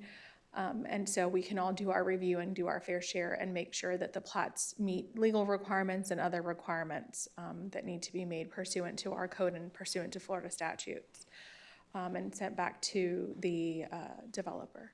So at this time, I'm asking that we bring forward, that the board approve a resolution that would be designating the Planning and Services Division as the administrative authority, so that they can continue doing their work and receiving the plats as the receiving entity within the county, or receiving department, I should say, and dispersing those so that we can have review. The review will now be obviously the shot clock of 7 days, where we will be either denying if they don't meet the legal requirements, or with approving with small conditions. That would usually look like something that has to do with maybe there's a typo or there's a name or something, nothing that's necessarily a legal requirement. Or approving if the developer has gotten it all right, and we can move it on to the administrative authority, who we are asking it to be. I believe our lovely county administrator, Mr. Tkanich, has said that he would be willing to take this on under his belt as the approving authority, as he is the highest authority as far as administrative. From the county perspective, I will tell you that the new language in the statute did say that it should be someone that is of a higher ranking, whether it be the county administrator, deputy county administrator, assistant county administrator, or someone over the planning or public works. It would appear that as the county administrator is above all of the different departments that usually a plat goes through, it would appear that he would probably be the most appropriate, either himself or his designee. And just one last note, although you will not be seeing the plats for approval anymore, there is another Florida statute section that unfortunately the legislature did not update with this. They made this change, but they failed to update another section that says that the governing body shall accept any dedications to them, like we accept the utilities dedications or an easement or right-of-way dedication. While that may be done via plat, we would have to bring back a separate resolution for you all to accept those dedications at a later date after the plat has already been approved by the administrative officer. So these are some of the changes that have been brought forward by the legislature and have gone into effect July 1. I'm happy to discuss, answer any questions, try to provide some clarity as best as I can, as I don't know what they think when they make the rules up there. I simply have to help you all try to adhere to them as best as we can. If you ever did know what they think when they make the rules up there, that would be magical, but. Well, it sounds like they want it clear, concise, and they wanted to expedite the matter with that turnaround time. But with that, you mentioned designee. Is there any limitation on the delegation as far as from the county administrator, or it's wide open for interpretation?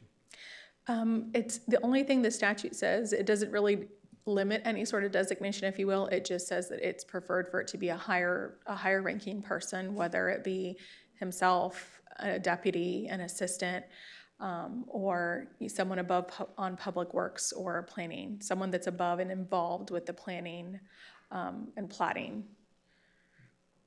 Thank you. Mm-hmm. Mr. Chair, members of the board, as you may know, I already reviewed them and signed, so it's not really adding to the workload. Anything further? Yes, I had a question. Looking at the section itself, section 177.071, number 4, and that, and I'll just read part of the sentences. Before a plat or replat is offered for recording, it must be administratively approved. That's underlined. Yes. The following sentence says, if not approved, the governing body must return the plat. So the one sentence says it's administratively taken care of, and the sentence right after it says it goes back to the governing board. So that appears to be contradictory. It definitely is, Commissioner Moss, and this is the difficulty that I'm facing, not only in this particular subsection, but in the subsection 177091, where it talks about the acceptances. They didn't update that section because what happens normally is, well, what has happened up until now is if you all were to have a plat and it's rejected for whatever reason, it gets returned by us to the applicant. In this instance, I don't think it would be any different. I think even if it was rejected by the administrative authority, it would still just be returned to the applicant. It doesn't say that we have to bring it to the governing body. It just says that it would be returned by the governing body. If it's going to be administratively denied, I believe it would be signed off still by the administrator, because it would be an administrative approval or denial, and then it could be returned. Yeah, I mean, well, it's definitely a lack of clarity. Most definitely. To say the least. That being said, I'm a proponent of home rule, not in favor of preemption. this certainly qualifies as that. They're taking away the opportunity for the public to weigh in on any of this, and they're taking away our opportunity to weigh in on any of this. It's not going to go before us. My understanding is the communication will be directly between the developers and staff, back and forth. Is that correct? That is correct. The communication would definitely be between developers and staff. So I'm not in favor of that. So I would vote against that, against this, because I'm not in favor of what they're doing. So can I do that? We are legally bound to follow the Florida statute, so we cannot choose to not abide by the statute. I mean, if you'd like to, Vote however you want. you can vote, yes, you can vote however you want, but, sorry, this is a little difficult, but regardless, we have to comply with the Florida statute.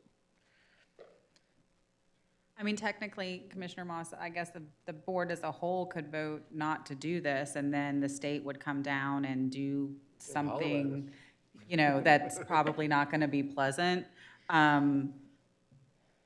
But, you know, we still remain autonomous, so we can do what we would like to do. You can vote Yes. the way you'd like to vote, and the rest of us we can always weigh the pros and cons of going against the state and vote how we feel.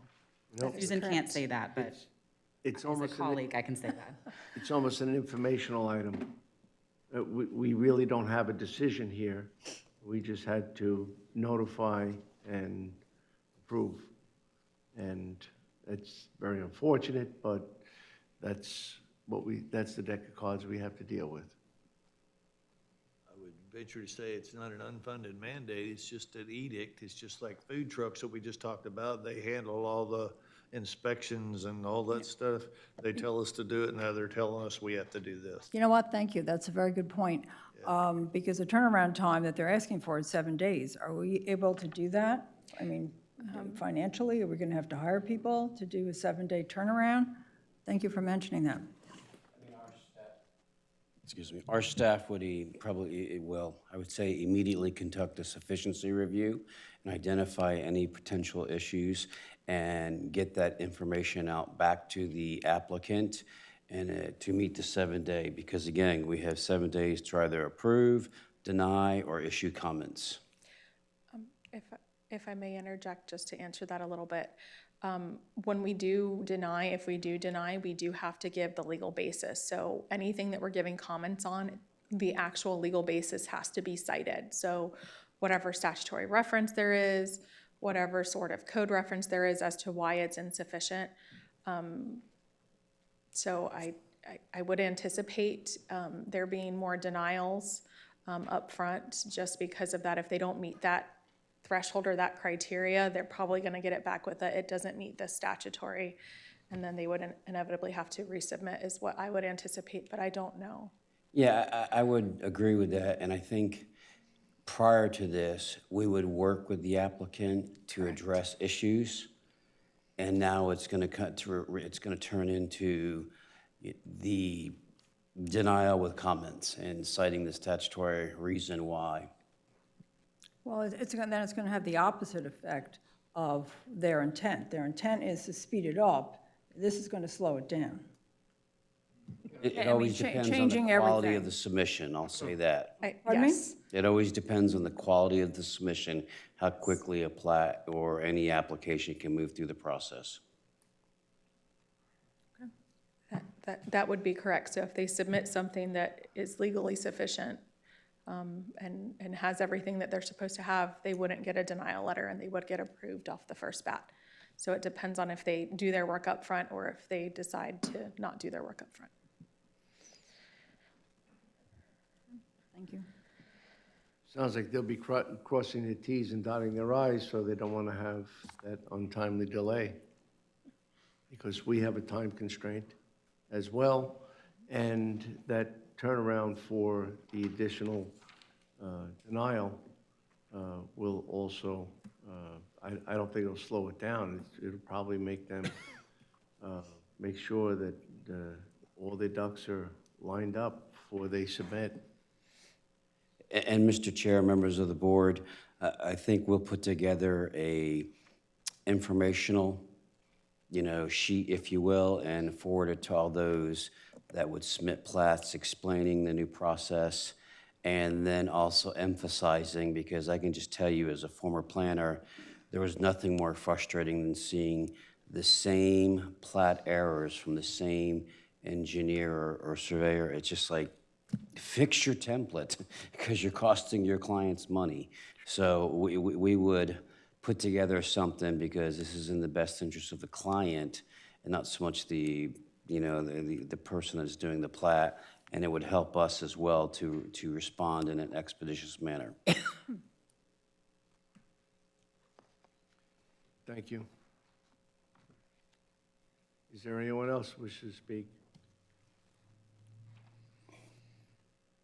Seeing none, we have the proposed resolution to duly adopt and conform to the directive which was imposed upon the legislation to us. And you see a copy of Senate Bill 784. Second. We have a motion by Commissioner Adams, seconded by myself. Any further discussion? All in favor? Opposed? Opposed, nay. Motion passes 4-1 with Commissioner Morse dissenting. Thank you, Commissioners. Thank you, Counselor. Next item is item 15, Bravo 1, which is the quarterly updates from County Administrator and County Attorney, and that is under Vice Chairman Law's direction. Thank you, Mr. Chairman. Earlier, we mentioned briefly that we are commissioned to do a job, and some view us as perhaps a board of directors, and in the private sector, the board of directors entertains and gets answers from their CEO, CFO, COO, whomever. In our case, as everyone knows, and hopefully the public knows, there's two people that report directly to the Board of County Commissioner, and that is our general counsel as well as our county administrator.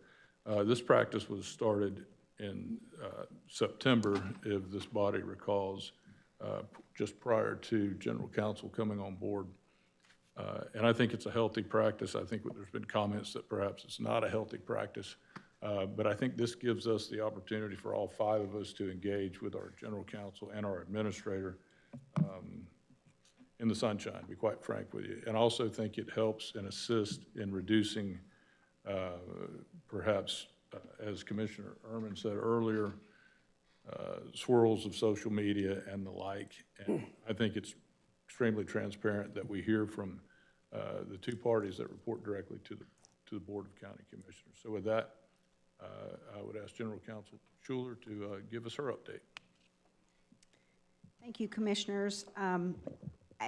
The first thing that you kind of asked us to talk about are obstacles, which I try to call challenges instead. But as you can see from Ms. Prado's most recent board item, it's been a challenge. During the legislative session, we tried to work closely with your legislative affairs manager and your lobbyist to stay active and give feedback. And now we're in the process of really trying to substantively unpack what the legislature's done and how they have the mandates they've put on local governments. So, the platting measure that Ms. Prado brought is really the tip of the iceberg.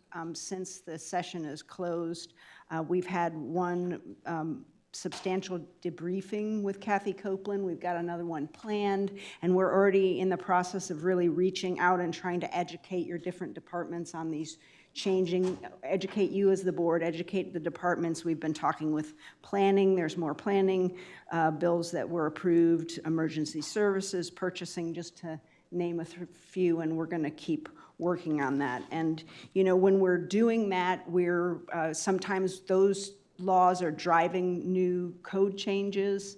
But just so you know, our office is constantly looking at our code and trying to figure out as we go along, how can we update our code? A lot of times we're dealing with code provisions that are 20 or 30 years old. How can we bring them up to date? We try to look at our code with a fresh eye and also to maybe question some assumptions. So that is an opportunity for us as well as a challenge. As far as achievements, one of the, to continue with that, it was a goal of mine to bring you a master ordinance for the creation, levy, and collection of non-ad valorem special assessments to really improve that process, make it consistent and comprehensive. So I'm glad we've been able to bring that to you. We're constantly working with staff to try to move forward your priorities as a board. One of the things that I shout out to Chris Hicks, I know he's been working closely with emergency services on purchasing that land for the animal shelter. That's going to be a new challenge for Indian River County. But along with that, we've started to have some conversations in our office about, okay, what kind of policies and procedures do we need to be thinking about to run an animal shelter? Are there changes to our code that we may need to make? I know Susan's working with planning on the impact fee study and how we can update it and whether that's going to drive some code changes. And Chris Hicks has worked with ELAP. We continue to work with parks on those environmental land acquisitions. Right now, they're in the process of, we're helping finalize appraisals and come up with a strategy to make offers to these first-tier properties. From an internal perspective, we do have a new position that's not a new position, but it's been moved to our office. We're wrapping up interviews for our new land acquisition and lease specialist position. And we've already met with county admin, with the building and facilities, with public works to see how we can use that position to better work with their departments, but also to work on land acquisitions generally, and really importantly, to better organize and create, to track and implement our existing leases for county facilities. So we're excited about that position. I've been your county attorney now for 10 months, and I did take an opportunity to look back at my one-year plan that I gave you when you considered me as an applicant, and I've really tried to deliver what I promised. I've tried to implement my weekly updates, find ways to communicate with you. When I fall short, I hear from you, and I welcome that input because it's always my goal to do better. I've worked hard to assess staff, and I want to thank the county manager and the county administrator because he's really helped me. While we didn't grow as an office in this budget year, we're not proposing that. We've did some reorganization so I can try to help my staff meet their professional goals, but also maybe drive and expand what we can offer you and the public from a service perspective. So, I've instituted the quarterly lunches with our city and town attorneys to try to build some bridges, meet more of your constitutional officers, attend your boards. And again, my goal is to be responsive and effective, and I welcome feedback from you on how to best do that. Thank you, General Counsel, and I'll add that your office is very responsive, and I don't know about the other 4 commissioners, but myself can be critical of your operations, and you take that in stride. For that, I say thank you. Now we'll move to the county administrator, and just for the public in this body to know that if I were you, the public, I would feel comfortable that your Board of County Commissioners holds the county administrator accountable, sometimes perhaps more than he would like to be held accountable. But with that, Mr. Tatanich. Yes, sir.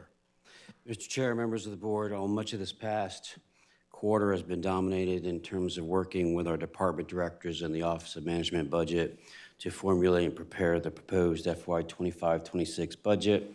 We certainly are pleased we're able to present a balanced budget while maintaining the 6th lowest millage in the state. In fact, keeping the millage rate the same for the general fund and municipal service taxing unit for our unincorporated areas for the 6th consecutive year, and the emergency services district the same for 5 consecutive years. I understand that that these rates are above the rollback rates and legally considered a tax increase, but I'm not certain I agree with some of the comments I hear from certain individuals portraying that they are large tax increases.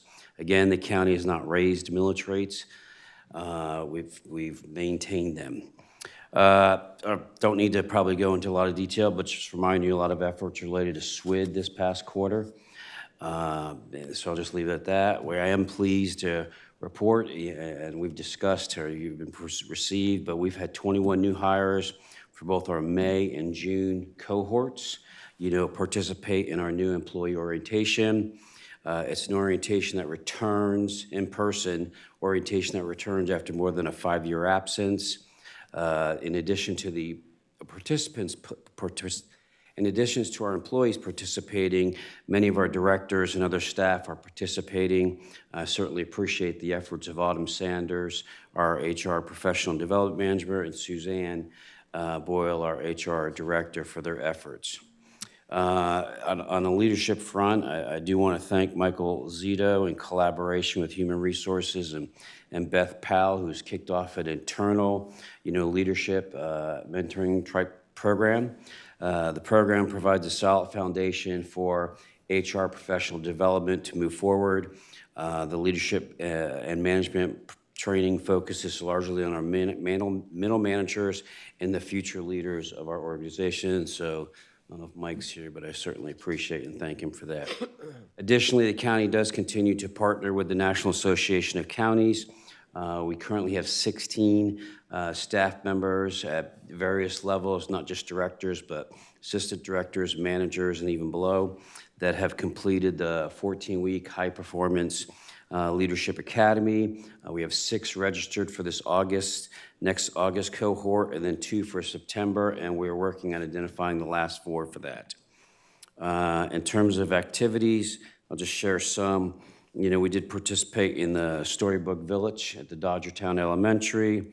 The staff met quarterly with the Gifford Community meeting on June 2nd. In May, myself and Chris Balter met with the Indian River County Chamber of Commerce Government and Economic Development Committee.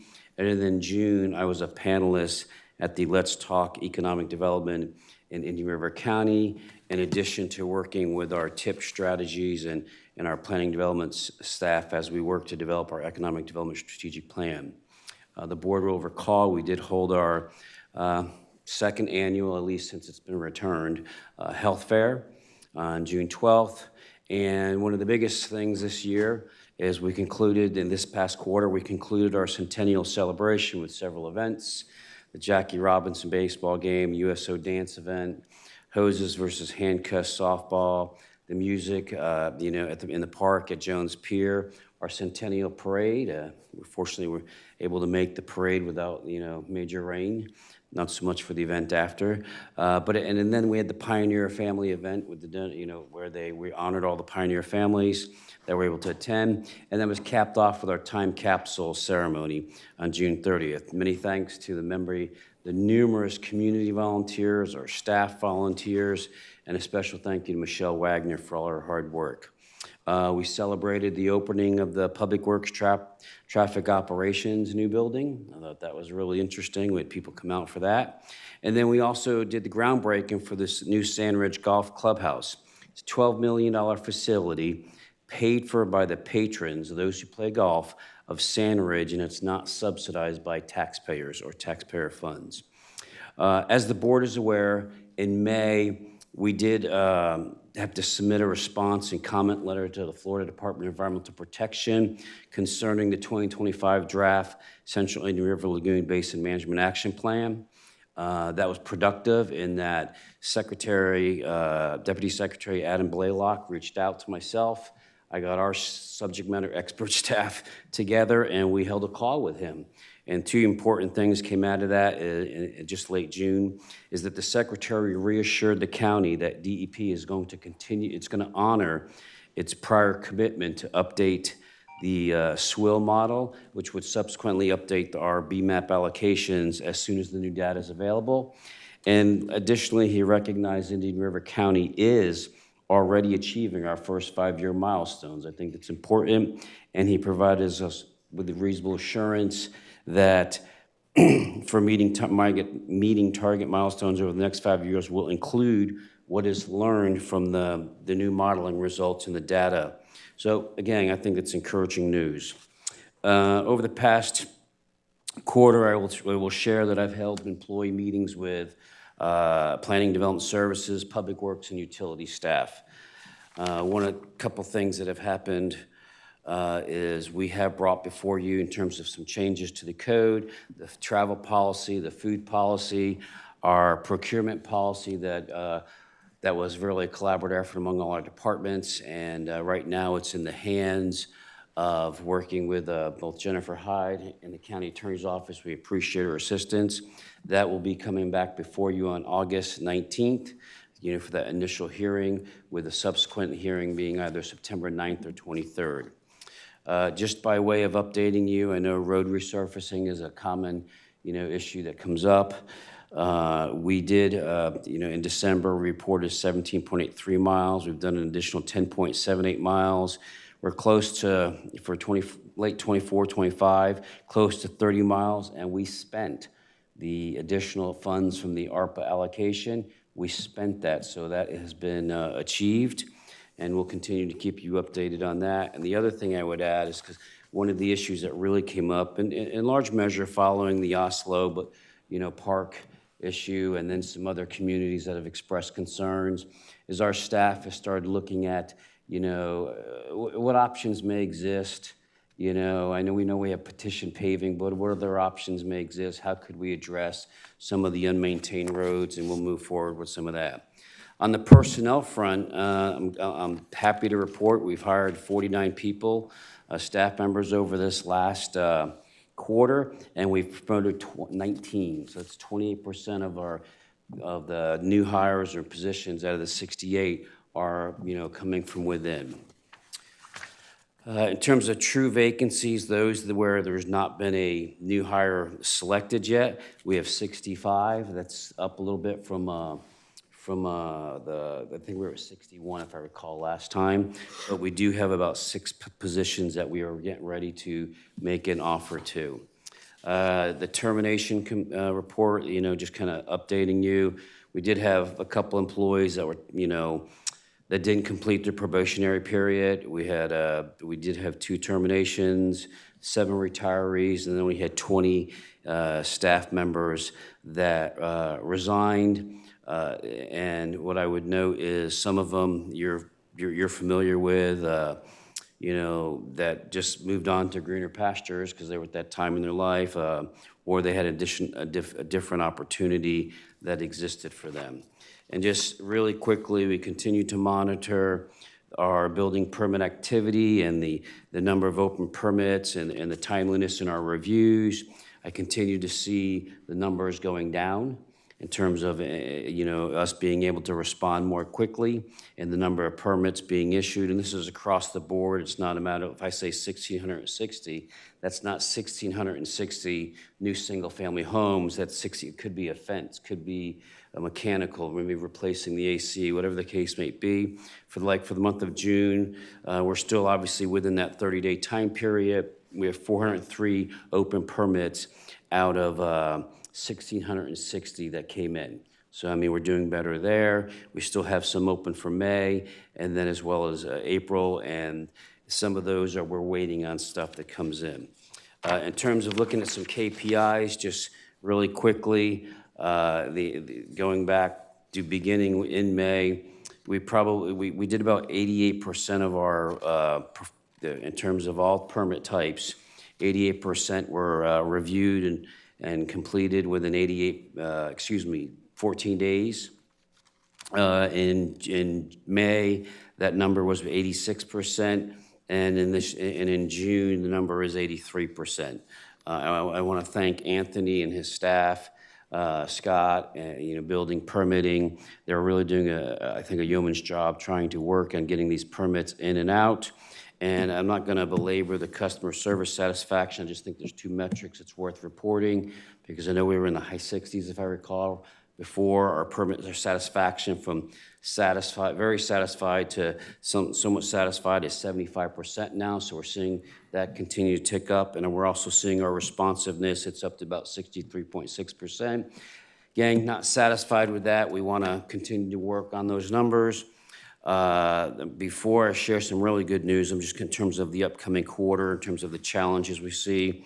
Obviously, you know, we had a budget workshop last week, and there's still OMB, myself, and I want to thank each of you for your conversations and your candor, are working on various scenarios as it relates and how we can provide additional resources and try to, you know, close the gap some as it relates to working with the sheriff's office and the sheriff's $14.6 million or almost 19% increase. We have, in the upcoming quarter, we have the EAR. You'll be seeing those EAR-based amendments coming forward. We have a deadline on that. That's going to happen. We should be seeing the impact fee study, where that tells us what the exact cost is of development of growth or for growth. The stormwater management plan. We did have some public meetings. Didn't have a lot of great turnout, but we will be. We've talked about kind of doing a stakeholder meeting and then kind of having one more meeting before we bring it back. I've mentioned to you before, we're hopeful to get that strategic plan completed between now and October. The procurement policy I discussed with you, and then also we are working on the HR employee manual. It would be my goal, and I do need to follow up with Suzanne, that we get that done in the next quarter. And then the last thing I want to provide to you, and certainly not least, as you all may remember, we did, you know, Congressman Herodopoulos reached out to us in terms of a community project. And there was one that, you know, community services and the city of Fellsmere and just even our library system and some other of our nonprofit, you know, service providers are trying to do something to get out further west. And so through the Department of Housing, Urban Development, the Economic Development Initiative, Congressman Herodopoulos was successful in securing a $2 million appropriation to help us move that further down the road and make that, realize that in our community, which provide pretty significant services. If you think about it, you have to, for a library, we don't really have, you know, north, south, central, but going west. And then to be able to couple that with and make it really a community resource hub. I think this is an amazing opportunity, and we're really grateful to Congressman Herodopoulos for all his efforts. And I thank Kathy and Cindy and everybody that worked on it. I know the chair, as well as Commissioner Adams, you all expressed and then the city of Fellsmere and their staff. So we're excited about that. And with that, you know, absent any questions, that would be my report for this quarter. Well, thank you, Mr. Administrator. I would just make two observations. One, internally, maybe work a bit more on your time management and some of your internal relationships. I think that would go a long ways in developing the agency. And externally, very similar. Some of the calls that I receive, maybe that you know, have other things going on within the agency, of course, but it is important to us that you're responsive with that. So I do appreciate your time, and I'll yield back to the chair. Thank you. Thank you, Mr. Vice Chair. Are there any other comments on the two presentations?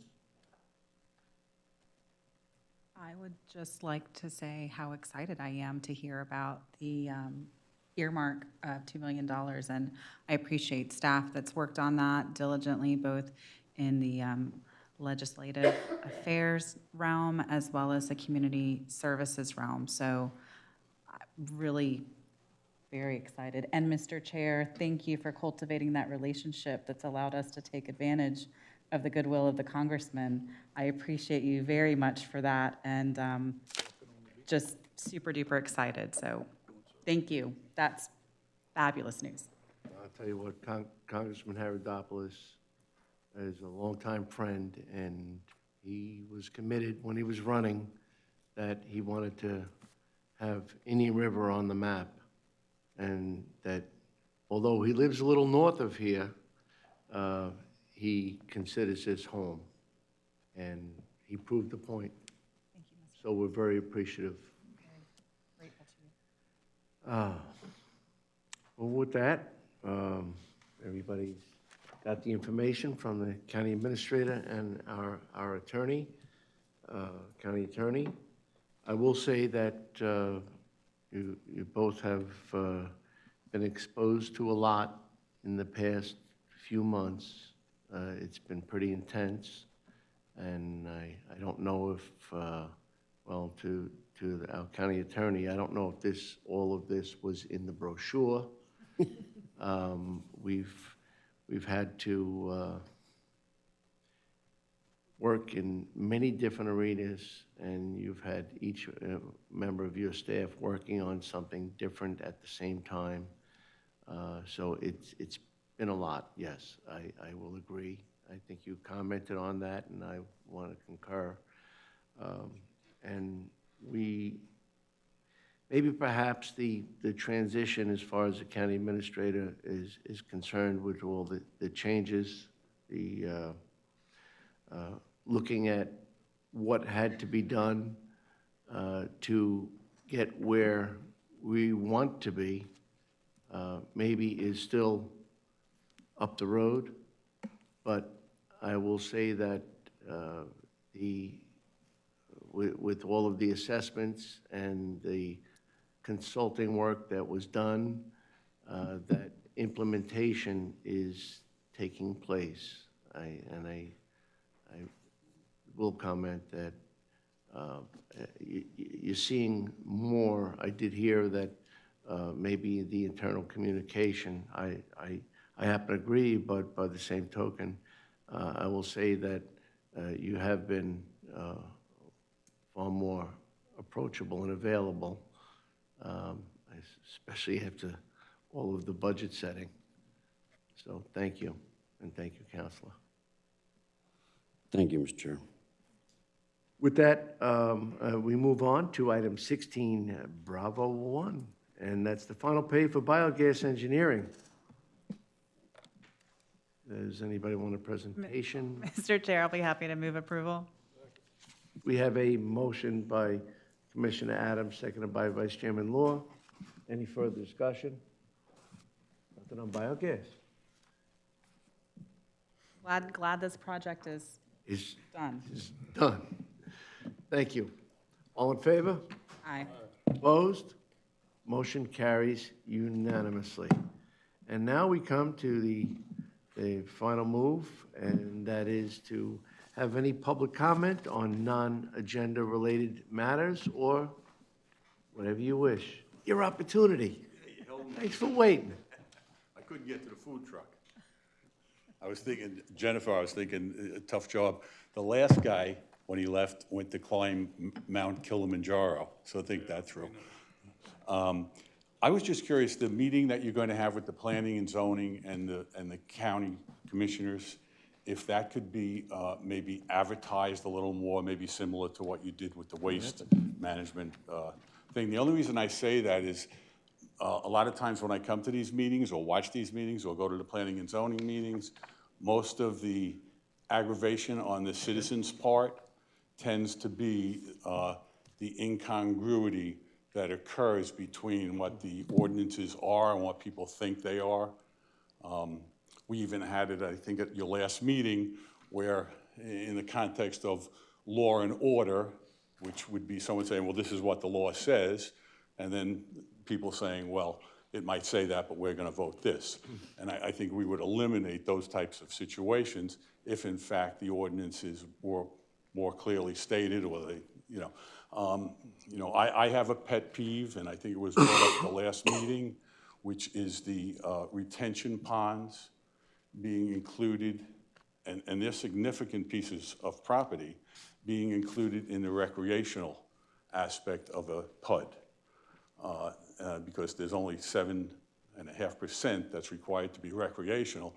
And when I look at some of these things, because after a while I just started looking at them, they started using buffer zones, which were really used for utility easements and they were counting those into the recreational area.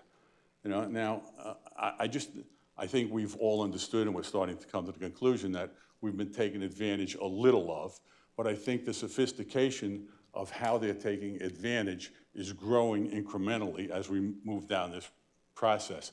You know, the idea that now roofs will go 7 feet apart. Now, you know, the buildings will be 7 feet apart, the roofs will be 3 feet apart. Then the counter to that was, well, now we lift the air conditioners up. So, I mean, I think there's going to be a lot more sophistication on the part of the developers in terms of moving in a direction, you know, and I look at the overall thing, and I talked to a friend of mine, and we talked about a thing called percolation. And you eliminate percolation when you put these ponds in, and when you cover the area that would be permeable, okay, now flows into the ponds. Now, one of the things that I've noticed, and I just happened to be walking my dog, is in my neighborhood, recently, before these recent rains, the pond, or the retaining pond, was way down. But when I walked to the next neighborhood, the retaining pond was up, and I couldn't figure it out. But now I find out they're feeding that with a well so that it'll be prettier. I think as we start to get heavy rains, this could possibly defeat the content that could hold. I'm not sure, I'd have to talk to a hydrologist about that. But I'm just saying, these are things, you know, so all of a sudden people are saying, well, I'm buying pond front property. Oh, that pond will always be high because we have it fed by a well. But all of a sudden we get a Milton, and for the first time since I've been on 41st Street, we flooded at the corner of 41st and Indian River, where the water was just going across the street, and the front of our neighborhood, and where I think we're supposed to be at an 11-foot elevation, started putting water because the canal started rising to the level of the street. You know, and these are things that, you know, I think as you look at these new areas that you want to look at when you meet with the planning and zoning people. I thought the last planning and zoning board meeting was rather interesting, you know, and we have new members on that board now. But, you know, I get to this, you know, I don't want to bore you and I don't want to take too long, but you made me wait, okay, was like, you can't get to where you want to go unless you know where it is. And I think right now, sometimes when I see these developers, I know where they want to go, and I know that, you know, they're bringing people in, and it becomes, and I know that Commissioner Law, you always comment to the staff, and I do too, they do a great job. But what happens sometimes is when you get so many interactions with a local engineer, and you get so many interactions with a developer, that pretty soon you don't even realize that you've been co-opted and that these things happen. And I'm not saying that this is a conscious decision or anything like that. I'm just saying everybody's trying to move that plan out the door. But I think as we move, and when the planning and zoning, and when you people all meet here, and you talk about what you want those PUDs to look like, I think that maybe the whole community should be involved. I'm just afraid that you'll have this type, you know. I came here, I always say to my wife, the only time I ever came to these meetings and it was crowded was over face mask. You remember the mask issue? I'm sure you remember it. I mean, you couldn't, a little more than I thought they were giving away food. You couldn't get in the door, you know? But like, I walk around town, I talk to people in town, I volunteered a few different things. Everybody's saying, hey, we're getting overbuilt. Can you believe this? Can you believe that? I said, well, go to a meeting, you know? But, thank you for coming. well, yeah, you know. Thank you, Bride. Yeah. And we appreciate your insight. All right, thank you. And Thank you, Jim. thank you once again, John, for doing a great job. All right.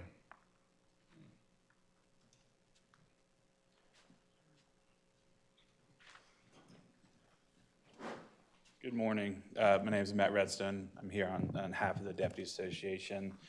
I come back to speak. I spoke Wednesday, and since that day, we still have a lot of deputies concerned. Since that meeting, we've had a lot of guys call us.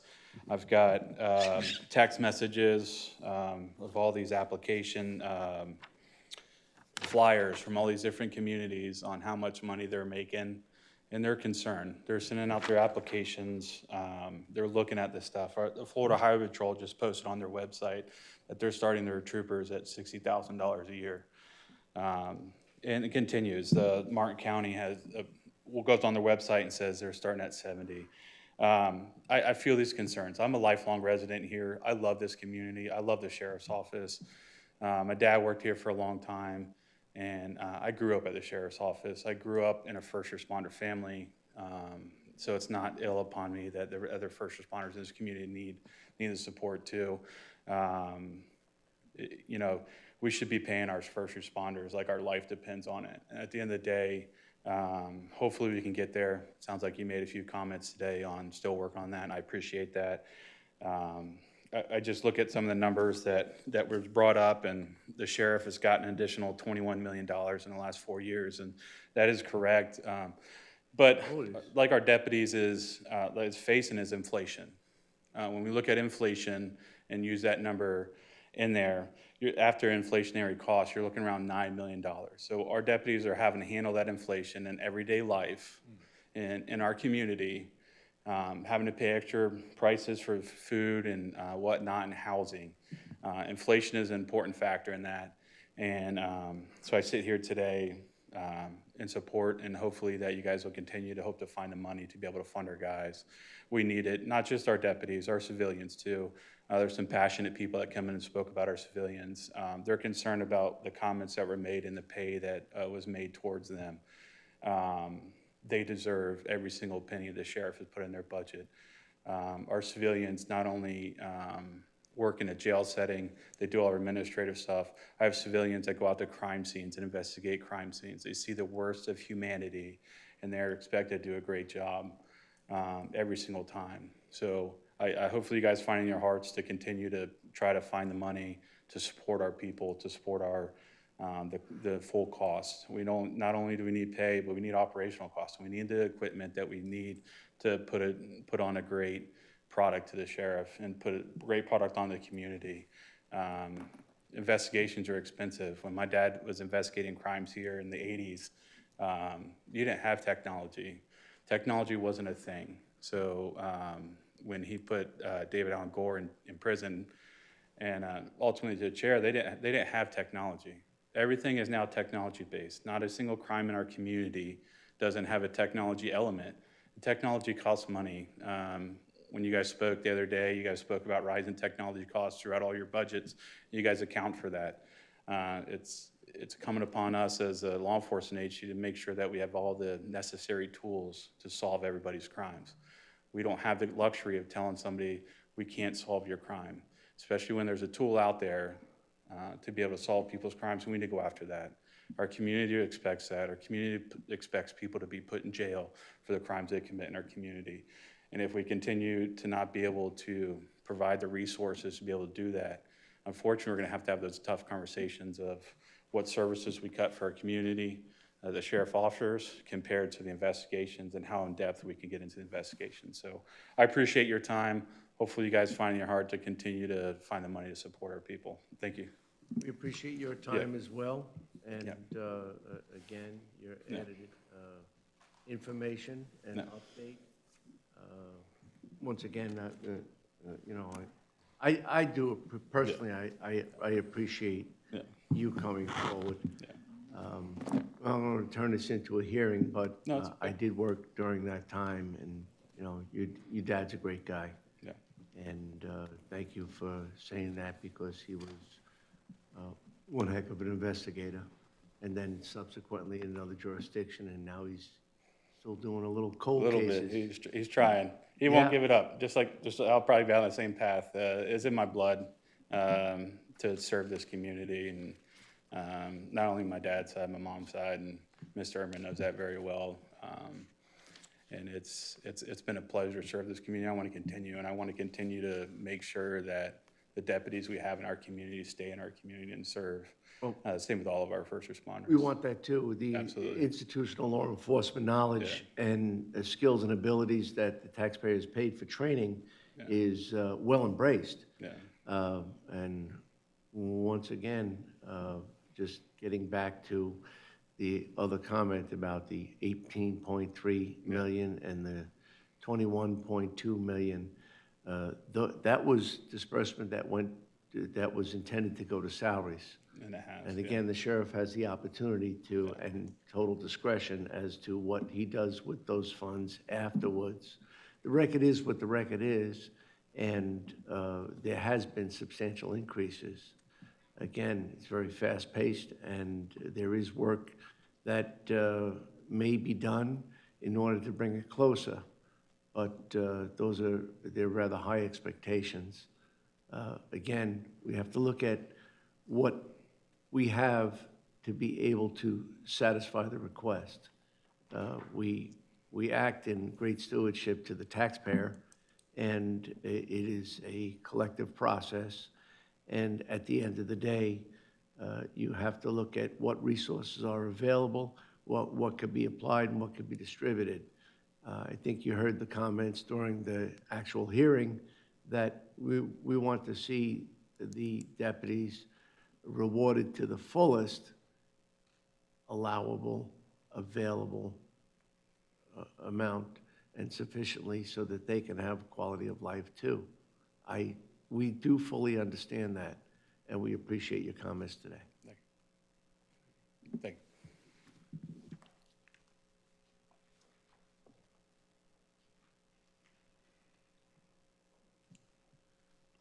Mr. Chairman, ladies and gentlemen of the County Board, my name is Al Signorelli. I represent the corrections deputies at the county jail.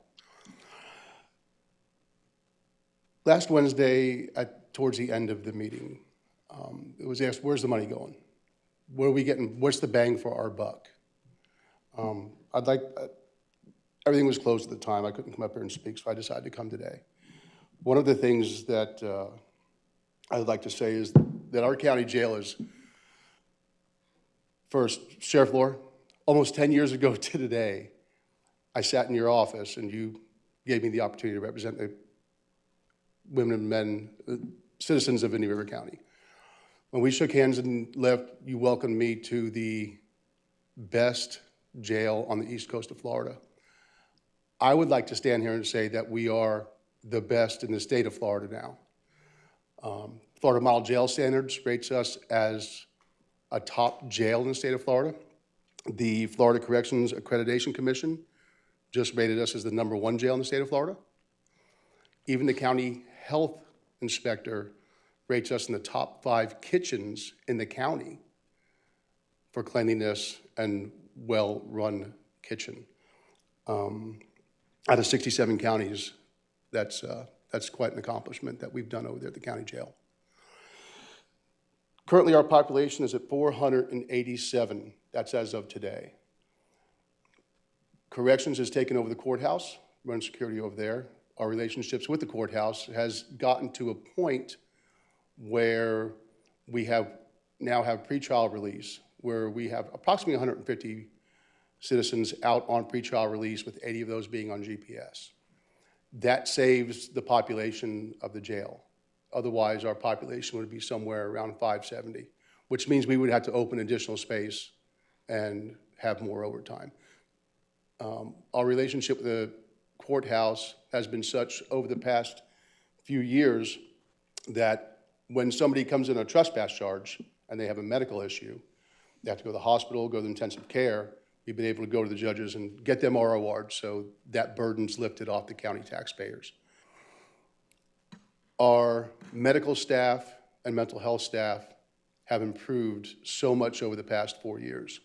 We literally have agencies from around the country coming to our jail to find out what we're doing to facilitate that. One of the creeds of correctional officers is the 3 C's, and it's pounded into us from day one. It's care, custody, and control. The first one is always care. We have 487 people, citizens of Indian River County, that we have to care for every day. We have mental health issues. We have medical issues. We have to feed them. We have to clothe them. Everything has to happen for those residents, as I call them, in the county jail. Recidivism rate, in my opinion, is down. I worked booking for 6 years. A lot of people coming in, it became a first-name basis with these people because we see them coming in so much. My wife and I were coming from a medical appointment over here at the Marathon. The other day, we stopped at the Wawa in Gifford to have a breakfast sandwich and get our coffee because we had to have blood work done. I was approached by a former inmate sitting out in front of Wawa who sat down with me and my wife at the table. This young gentleman had been in and out of our jail, I can't tell you how many times. I've known his family for years, his grandpa, everything. Hadn't seen him in a while. It's been about 2 years. We were able to get him the help he needed, put him into a house of recovery. And now he is a productive member of the society, working as a building manager for a local person who does commercial buildings. Was very happy to see him succeed and not looking back. That being said, I think we're making a difference. But like Sergeant Redstone just said, we're going to lose people. And we can't do it without the people that are there every day. There's 487 inmates in there right now. There's 25 people on staff at the jail. Yes, our numbers are where they should be. But if we continue to lose people going to other counties looking for more money, we're constantly training over and over. I left booking to become a field training deputy. My time with the sheriff's office is coming to an end in the next couple of years. I wanted to pass my knowledge of 23 years of being a correctional officer on to the new people coming in, to give them the institutional knowledge, to teach them how Indian River does things, how we operate, how we conduct our business. I will open an invitation to everybody sitting up here from that side all the way to this side to contact me. I will give you a personal tour of that jail. I've been authorized to do it. Please come see what we're doing. We're being recognized statewide by various organizations. Our deputies are receiving Officer of the Year awards all over the state because of our efforts that we're doing at the Indian River County Jail with programs and things like that we're doing there. Thank you, Al. GEDs have skyrocketed. We're helping citizens get their GEDs so that they can go get a job in the community and be more productive. But I do want to thank you for your time. I do want to have you take some consideration into helping us get to our goals and where we're asking. We appreciate everything you guys do. We really do. Appreciate you. Thank you, Al. Thank you, guys. Y'all have a great day.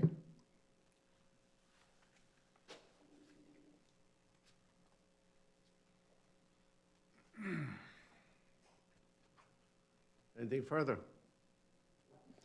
Seeing none, given the ample opportunity, meeting's adjourned.